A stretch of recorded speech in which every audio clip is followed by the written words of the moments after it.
ਧਰਮ ਨਾਮ ਬਹੋਰੀ। ਗੁਰ ਤੇਗ ਬਹਾਦਰ ਪਰਮ ਕਿਰਪਾਲਾ ਜੀ ਪਰਮ ਕਿਰਪਾਲਾ। ਸ੍ਰੀ ਗੁਰੂ ਗੋਬਿੰਦ ਸਿੰਘ ਵਿਸਾਲਾ। ਤਰੁ ਤਰਾ ਪਰ ਪੁਨ ਪੁਨ ਸੀਸਾ ਵਾਹਿਗੁਰੂ ਪੁਨ ਪੁਨ ਸੀਸਾ। ਬੰਦੋਂ ਬਾਰ ਬਾਰ ਜਗਦੀਸਾ।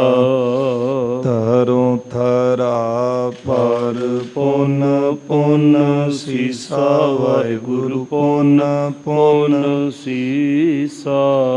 ਬੰਦੋਂ ਬਾਰ ਬਾਰ ਜਗਦੀਸਾ। ਜਿਸ ਮਹਿ ਅੰਮ੍ਰਿਤ ਗਿਆਨ ਹੈ ਮਾਨਕ ਭਗਤ ਬੈਰਾਗ।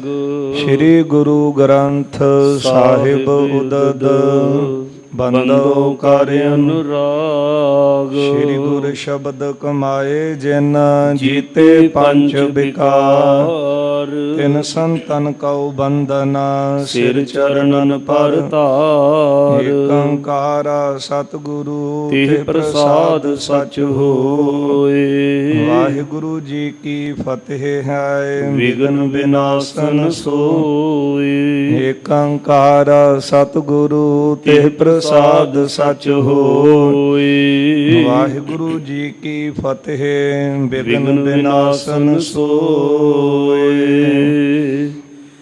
ਸਤਨਾਮ ਸ੍ਰੀ ਵਾਹਿਗੁਰੂ ਸਾਹਿਬ ਜੀ। ਗੁਰ ਕੋ ਬਚਨ ਪਾਏ ਸੋ ਬਾਲਿਕ। ਪਾਤਸ਼ਾਹ ਹੋਇਓ ਤਤਕਾਲਿਕ। ਇਸ ਪ੍ਰਕਾਰ ਭਾਤਾ ਹੈ ਪ੍ਰਸੰਗਾ। ਅਬ ਗੁਰ ਕਹੂੰ ਕਥਾ ਸ ਉਮੰਗਾ। ਗੁਰ ਕੋ ਬਚਨ ਪਾਏ ਸੋ ਬਾਲਿਕ। ਵਾਹਿਗੁਰੂ ਜੀ ਕਾ ਖਾਲਸਾ ਵਾਹਿਗੁਰੂ ਜੀ ਕੀ ਫਤਿਹ।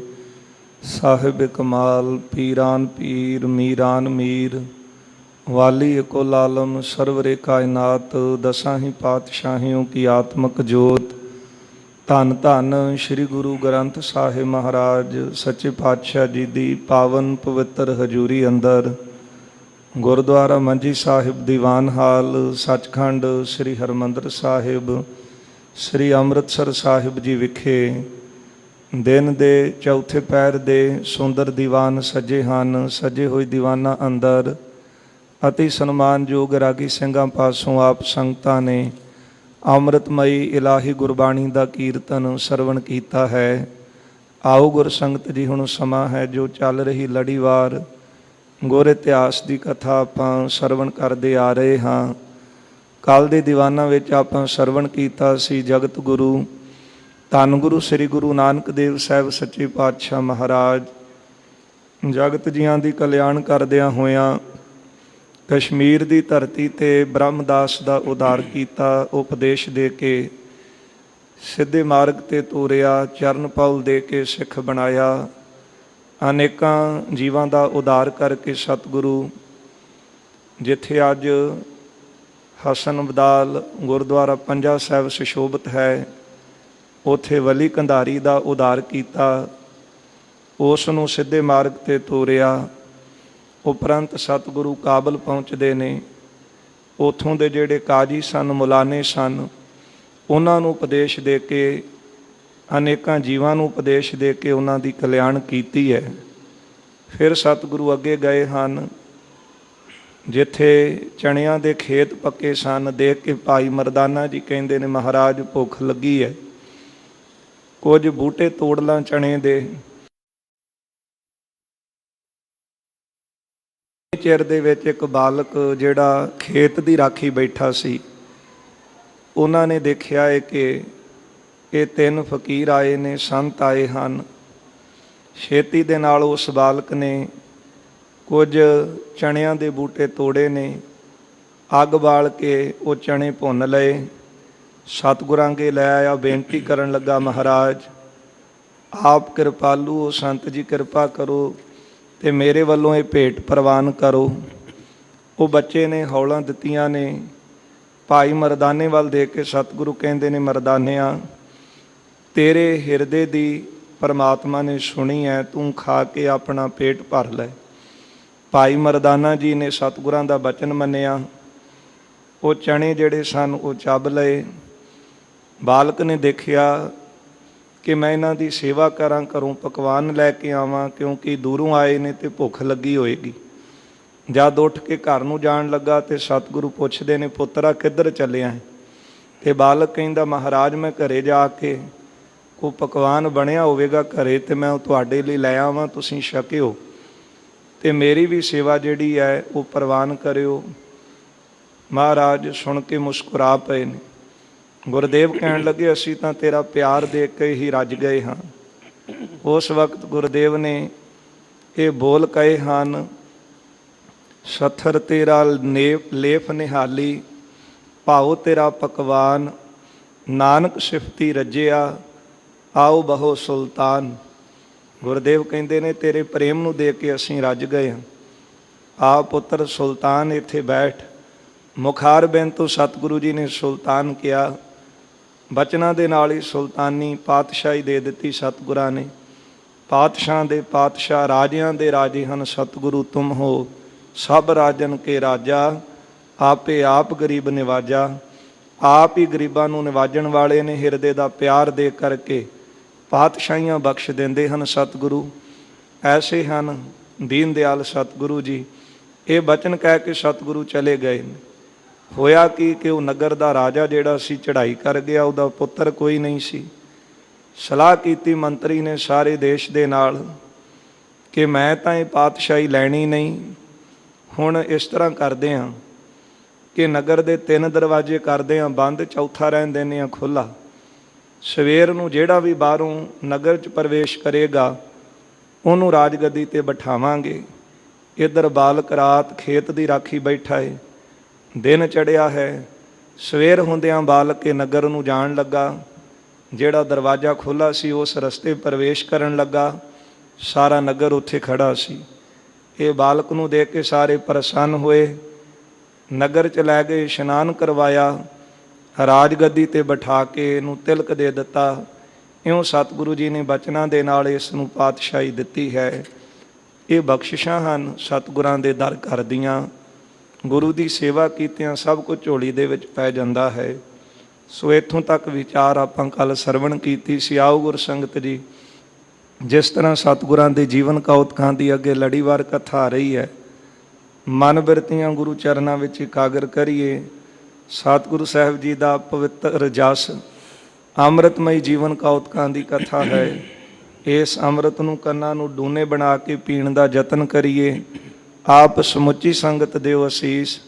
ਸਾਰੇ ਹੀ ਕਰੋ ਰਸਨਾ ਪਵਿੱਤਰ, ਪਿਆਰ ਸਤਿਕਾਰ ਸਹਿਤ ਉਚਾਰਨ ਕਰੋ ਜੀ। ਸਤਿਨਾਮ ਸ੍ਰੀ ਵਾਹਿਗੁਰੂ ਸਾਹਿਬ ਜੀ। ਸਤਿਨਾਮ ਸ੍ਰੀ ਵਾਹਿਗੁਰੂ ਸਾਹਿਬ ਜੀ। ਸਤਿਨਾਮ ਸ੍ਰੀ ਵਾਹਿਗੁਰੂ ਸਾਹਿਬ ਜੀ। ਗੁਰ ਕੋ ਬਚਨ ਪਾਏ ਸੋ ਬਾਲਿਕ। ਇਸ ਤਰ੍ਹਾਂ ਸਤਿਗੁਰਾਂ ਦੀ ਰਹਿਮਤ ਹੋਈ ਹੈ। ਗੁਰਦੇਵ ਦੀ ਬਾਲਕ ਨੇ ਪਿਆਰ ਦੇ ਨਾਲ ਸੇਵਾ ਕੀਤੀ ਹੈ ਤੇ ਉਹ ਪਰਮੇਸ਼ਰ ਤਾਂ ਹਿਰਦੇ ਦਾ ਪ੍ਰੇਮ ਦੇਖਦੇ ਹਨ। ਤੇ ਗੁਰਦੇਵ ਨੇ ਬਚਨਾਂ ਦੇ ਨਾਲ ਹੀ ਇਸ ਬਾਲਕ ਨੂੰ ਪਾਤਸ਼ਾਹ ਹੋਇਓ ਤਤਕਾਲਿਕ। ਤਤਕਾਲਕ ਇਸ ਨੂੰ ਪਾਤਸ਼ਾਹ ਬਣਾ ਦਿੱਤਾ ਹੈ। ਜੇ ਇਸ ਰਾਜਗੱਦੀ ਦੀ ਪ੍ਰਾਪਤੀ ਵਾਸਤੇ ਲੋਕ ਅਨੇਕਾਂ ਯਤਨ ਕਰਦੇ ਨੇ, ਇਹ ਬਾਲਕ ਨੇ ਸਤਿਗੁਰਾਂ ਦੀ ਸੇਵਾ ਕੀਤੀ ਹੈ। ਭਾਵੇਂ ਥੋੜ੍ਹੇ ਸਮੇਂ ਹੀ ਸੇਵਾ ਕਰਨ ਦਾ ਇਹ ਸੁਭਾਗ ਮਿਲਿਆ, ਪਰ ਸੱਚੇ ਮਨ ਦੇ ਨਾਲ ਪਿਆਰ ਦੇ ਨਾਲ ਕੀਤੀ ਸੇਵਾ ਦੇ ਨਾਲ ਇਸ ਨੂੰ ਰਾਜਾ ਬਣਾ ਦਿੱਤਾ। ਇਸ ਪ੍ਰਕਾਰ ਪਾਤਾ ਹੈ ਪ੍ਰਸੰਗਾ। ਭਾਈ ਬਾਲਾ ਜੀ ਇਹ ਕਥਾ ਸੁਣਾ ਰਹੇ ਹਨ, ਕਹਿੰਦੇ ਨੇ ਇਸ ਤਰ੍ਹਾਂ ਹੀ ਪ੍ਰਸੰਗ ਹੋਇਆ ਹੈ। ਅਬ ਗੁਰ ਕਹੋ ਕਥਾ ਸੋ ਉਮੰਗਾ। ਅੱਗੇ ਮੈਂ ਸਤਿਗੁਰਾਂ ਦੀ ਉਤਸ਼ਾਹ ਦੇ ਨਾਲ ਕਥਾ ਸੁਣਾਉਂਦਾ ਹਾਂ। ਮਗ ਮੈਂ ਗਮਨੇ ਚਾਹੀ ਅਗਾਰੀ। ਅੱਗੇ ਸਤਿਗੁਰੂ ਚੱਲੇ ਹਨ, ਰਸਤੇ ਵਿੱਚ ਚੱਲਦੇ ਜਾ ਰਹੇ ਨੇ। ਸਨਮੁਖ ਮਿਲਿਓ ਏਕ ਵੈਪਾਰੀ। ਜਾਂਦਿਆਂ ਜਾਂਦਿਆਂ ਰਸਤੇ ਦੇ ਵਿੱਚ ਇੱਕ ਸਤਿਗੁਰਾਂ ਨੂੰ ਵਪਾਰੀ ਮਿਲਿਆ ਹੈ। ਇਹ ਵਡਭਾਗਾ ਇਸ ਦੇ ਪੂਰਬਲੇ ਜਿਹੜੇ ਭਾਗ ਹਨ ਜਾਗੇ ਨੇ। ਪੂਰਬ ਕਰਮ ਅੰਕੁਰ ਜਬ ਪ੍ਰਗਟੇ, ਪੂਰਬਲੇ ਜਦ ਕਰਮ ਜਿਹੜੇ ਇਸ ਦੇ ਜਾਗੇ ਹਨ। ਤਿਹ ਸੋ ਸ੍ਰੀ ਗੁਰ ਗਿਰਾ ਉਚਾਰੀ। ਇਸ ਵਪਾਰੀ ਨੇ ਸਤਿਗੁਰਾਂ ਨੂੰ ਆ ਕੇ ਬੇਨਤੀ ਕੀਤੀ। ਕਿਆ ਬਾਂਧਿਓ ਹੈ ਤੂੰ ਹੀ ਪਿਛਾਰੀ। ਨਮਸਕਾਰ ਕੀਤੀ ਸਤਿਗੁਰਾਂ ਨੂੰ ਆ ਕੇ ਇਸ ਵਪਾਰੀ ਨੇ। ਤੇ ਗੁਰਦੇਵ ਇਸ ਨੂੰ ਪੁੱਛਣ ਲੱਗੇ ਵਪਾਰੀ ਨੂੰ, ਮਹਾਰਾਜ ਕਹਿੰਦੇ ਨੇ ਐ ਵਪਾਰੀ ਤੂੰ ਆਪਣੇ ਝੋਲੇ ਦੇ ਵਿੱਚ ਕੀ ਬੰਨਿਆ ਹੈ? ਸੁਨਤ ਵਪਾਰੀ ਬਚਨ ਉਚਾਰਾ। ਇਹ ਸੁਣ ਕੇ ਸਤਿਗੁਰਾਂ ਦਾ ਬਚਨ ਤੇ ਵਪਾਰੀ ਕਹਿਣ ਲੱਗਾ, ਲੌਣ ਤੂਲ ਤੇਲੰ ਵਿਵਹਾਰਾ। ਕਹਿਣ ਲੱਗਾ ਇਸ ਦੇ ਵਿੱਚ ਲੂਣ ਹੈ, ਇਸੇ ਤਰ੍ਹਾਂ ਰੂਹ ਹੈ ਤੇ ਤੇਲ ਜਿਹੜਾ ਹੈ ਉਹ ਬੰਨਿਆ ਹੋਇਆ ਤੇ ਇਹਦਾ ਮੈਂ ਵਪਾਰ ਕਰਦਾ ਹਾਂ। ਹੀਤ ਜੀਵਕਾ ਗ੍ਰਾਮਨ ਫਿਰਹੀ। ਬਸ ਜੀਵਕਾ ਵਾਸਤੇ, ਕੁਝ ਮੁਨਾਫਾ ਖੱਟਣ ਵਾਸਤੇ ਮੈਂ ਵਪਾਰ ਕਰਦਾ ਹਾਂ ਤੇ ਵੱਖ-ਵੱਖ ਸ਼ਹਿਰਾਂ ਦੇ ਵਿੱਚ, ਨਗਰਾਂ ਦੇ ਵਿੱਚ ਮੈਂ ਫਿਰਦਾ ਹਾਂ। ਕਰ ਕੈ ਬਨਜ ਲਾਭ ਅਨੁਸਾਰ ਹੀ। ਤੇ ਇਸ ਤਰ੍ਹਾਂ ਵਪਾਰ ਕਰਨ ਵਾਸਤੇ, ਲਾਭ ਲੈਣ ਵਾਸਤੇ ਮੈਂ ਵੱਖ-ਵੱਖ ਨਗਰਾਂ ਵਿੱਚ ਜਾਂਦਾ ਹਾਂ। ਤਿਹ ਗਤ ਦੇਨ ਗੁਰੂ ਤਬ ਬੋਲੇ। ਮੁਕਤੀ ਦੇ ਦਾਤੇ ਸਤਿਗੁਰੂ ਕਿਰਪਾਲੂ ਜੀ ਇਸ ਦੀ ਕਲਿਆਣ ਕਰਨ ਵਾਸਤੇ ਪਾਤਸ਼ਾਹ ਕਹਿਣ ਲੱਗੇ, ਹਮੇ ਦਿਖਾਵੋ ਗਠਰੀ ਖੋਲੇ। ਸਤਿਗੁਰੂ ਕਹਿਣ ਲੱਗੇ ਇਸ ਵਪਾਰੀ ਨੂੰ ਕਿ ਆਪਣੀ ਗਠੜੀ ਖੋਲ। ਇਹ ਜਿਹੜੀ ਗਠੜੀ ਚੁੱਕੀ ਹੈ ਇਹਦੀ ਗੰਢ ਖੋਲ ਕੇ ਸਾਨੂੰ ਦਿਖਾ। ਸੁਨ ਕੰਦੇ ਤੇ ਤਾਹੀ ਉਤਾਰੀ। ਸਤਿਗੁਰੂ ਜੀ ਦਾ ਬਚਨ ਸੁਣ ਕੇ ਵਡਭਾਗੇ ਨੇ ਆਪਣੇ ਸਿਰ ਤੋਂ ਪੰਡ ਉਤਾਰੀ ਹੈ। ਖੋਲ ਗੰਠ ਤਰ ਦੀਨ ਅਗਾਰੀ। ਮੋਢੇ ਤੋਂ ਪੰਡ ਉਤਾਰ ਕੇ ਸਤਿਗੁਰਾਂ ਦੇ ਅੱਗੇ ਰੱਖੀ ਤੇ ਬਚਨ ਮੰਨ ਕੇ ਉਸ ਦੀ ਗੰਢ ਖੋਲ ਦਿੱਤੀ ਹੈ। ਤੋਲਨ ਹੇਤ ਜੇ ਪਾਹਨ ਪਾਏ। ਹੁਣ ਜਦ ਉਸ ਦੀ ਗੰਢ ਖੋਲੀ ਹੈ ਨਾ, ਤੇ ਜਿਹੜੇ ਤੋਲਣ ਵਾਸਤੇ ਵੱਟੇ ਰੱਖੇ ਸਨ ਪੁਰਾਣੇ ਸਮਿਆਂ ਦੇ ਵਿੱਚ, ਉਹ ਜਿਹੜੇ ਵੱਟੇ ਵਰਤਦੇ ਸਨ ਤੋਲਣ ਵਾਸਤੇ, ਜਿਸ ਤਰ੍ਹਾਂ ਅੱਜ ਵੀ ਉਹ ਵੱਟੇ ਗੁਰਦੁਆਰਾ ਹੱਟ ਸਾਹਿਬ ਦੇ ਉੱਤੇ ਸੁਸ਼ੋਭਿਤ ਨੇ। ਜਿਸ ਤਰ੍ਹਾਂ ਇੱਕ ਸੇਰ ਦਾ, ਅੱਧੇ ਸੇਰ ਦਾ, 2 ਸੇਰ ਦਾ, 3 ਸੇਰ ਦਾ ਉਹ ਵੱਟੇ ਹੱਟ ਸਾਹਿਬ ਤੇ ਸੁਸ਼ੋਭਿਤ ਨੇ। ਆਪਾਂ ਦਰਸ਼ਨ ਵੀ ਕਰਦੇ ਹਾਂ ਸਤਿਗੁਰੂ ਜੀ ਦੇ ਪਾਵਨ ਸਥਾਨ ਤੇ। ਉਹ ਵੱਟੇ ਇਸ ਵਪਾਰੀ ਨੇ ਇਸ ਗਠੜੀ ਦੇ ਵਿੱਚ ਰੱਖੇ ਸਨ ਤੋਲਣ ਵਾਸਤੇ। ਸ੍ਰੀ ਪ੍ਰਭ ਨੇ ਸੋ ਹਾਥ ਉਚਾਏ। ਗੁਰਦੇਵ ਨੇ, ਸਤਿਗੁਰਾਂ ਨੇ ਪ੍ਰਸੰਨ ਹੋ ਕੇ ਇਸ ਦੇ ਵੱਟੇ ਜਿਹੜੇ ਸੀ ਆਪਣੇ ਹੱਥ ਦੇ ਵਿੱਚ ਲੈ ਲਏ। ਪੂਜਨ ਕੇ ਹਿਤ ਗਿਰਾ ਉਚਾਰੀ। ਇਸ ਵਪਾਰੀ ਨੂੰ ਪੁੱਛਣ ਵਾਸਤੇ ਸਤਿਗੁਰੂ ਜੀ ਕਹਿੰਦੇ ਹਨ, ਇਨਕੂ ਨਾਉ ਬਤਾਓ ਵਪਾਰੀ। ਗੁਰਦੇਵ ਕਹਿੰਦੇ ਨੇ ਵਪਾਰੀ ਨੂੰ ਕਿ ਦੱਸ ਇਹਨਾਂ ਵੱਟਿਆਂ ਦਾ ਨਾਮ ਕੀ ਹੈ? ਦੋਹਰਾ ਪੰਜ ਸੇਰ 2 ਸੇਰ 1। ਇਹ ਵਪਾਰੀ ਦੱਸਣ ਲੱਗਾ ਹੈ, ਮਹਾਰਾਜ ਜੀ ਇਹ ਜਿਹੜਾ ਵੱਟਾ ਹੈ 5 ਸੇਰ ਦਾ ਹੈ, ਇਹ 2 ਸੇਰ ਦਾ ਹੈ। ਸੇਰ 1 ਇਹ ਆਹੇ। ਅਤੇ ਆ ਜਿਹੜਾ ਅੱਗੇ ਪੱਥਰ ਪਿਆ ਹੈ ਇਹ 1 ਸੇਰ ਦਾ ਹੈ। ਪੁਰਾਣੇ ਸਮਿਆਂ ਦੇ ਵਿੱਚ ਇਸ ਤਰ੍ਹਾਂ ਦੇ ਭਾਰ ਸਨ। ਸੇਰ ਥੋੜਾ ਜਿਹਾ ਕਿਲੋ ਦੇ ਬਰਾਬਰ ਹੀ ਹੁੰਦਾ, ਉਹਦੇ ਨਾਲੋਂ ਘੱਟ ਹੋਵੇਗਾ। ਕਹਿਣ ਲੱਗਾ ਕਿ 5 ਸੇਰ ਦਾ ਹੈ, 2 ਸੇਰ ਦਾ ਹੈ, ਇਹ 1 ਸੇਰ ਦਾ ਹੈ। ਪਾਉ ਏਕ ਕੋ ਨਾਉ ਹੈ ਜੋ। ਤੇ ਇੱਕ ਜਿਹੜਾ ਪਾ ਦਾ ਪੱਥਰ ਹੈ ਤੁਮਰੇ ਕਰ ਮਾਹੇ। ਮਹਾਰਾਜ ਜੀ ਜਿਹੜਾ ਤੁਹਾਡੇ ਹੱਥ ਵਿੱਚ ਪੱਥਰ ਹੈ ਨਾ, ਇਹਦਾ ਨਾਮ ਹੈ 1 ਪਾਉ। ਆ ਜਿਹੜਾ ਅੱਗੇ ਪਿਆ 1 5 ਸੇਰ ਦਾ, ਆ 2 ਸੇਰ ਦਾ, ਆ 1 ਸੇਰ ਦਾ।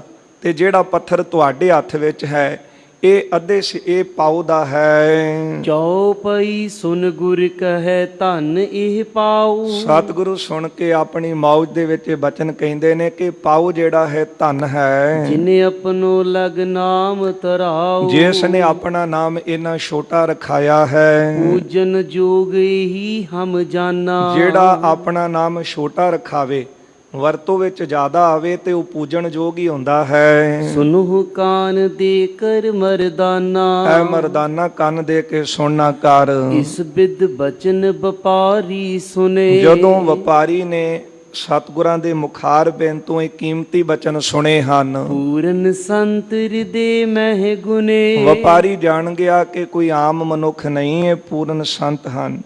ਭਾਗ ਜਾਗੇ, ਸਤਿਗੁਰਾਂ ਦੇ ਬਚਨ ਸੁਣੇ, ਦੀਦਾਰ ਕੀਤੇ, ਐਸੀ ਖਿੱਚ ਪਈ। ਮਹਾਰਾਜ ਜੀਆਂ ਦੇ ਦਰਸ਼ਨ ਕਰਕੇ ਸਤਿਗੁਰਾਂ ਨੇ ਪੱਥਰਾਂ ਬਾਰੇ ਪੁੱਛਿਆ ਕਿ ਇਹਨਾਂ ਦਾ ਭਾਰ। ਇਹਨੇ ਦੱਸ ਦਿੱਤਾ ਜਿਹੜਾ ਹੱਥ ਵਿੱਚ ਸੀ, ਤੇ ਉਹ ਕਹਿੰਦਾ ਹੈ ਕਿ ਮਹਾਰਾਜ ਇਹ ਪਾਉ ਹੈ। ਤੇ ਗੁਰਦੇਵ ਆਪਣੇ ਹੱਥ ਵਿੱਚ ਲੈ ਕੇ ਕਹਿੰਦੇ ਨੇ ਵੀ ਧਨ ਹੈ ਜਿਹੜਾ ਜ਼ਿਆਦਾ ਵਰਤੋਂ ਵਿੱਚ ਆਵੇ, ਨਾਮ ਛੋਟਾ ਹੋਵੇ ਤੇ ਉਹ ਧਨ ਹੀ ਹੁੰਦਾ ਹੈ।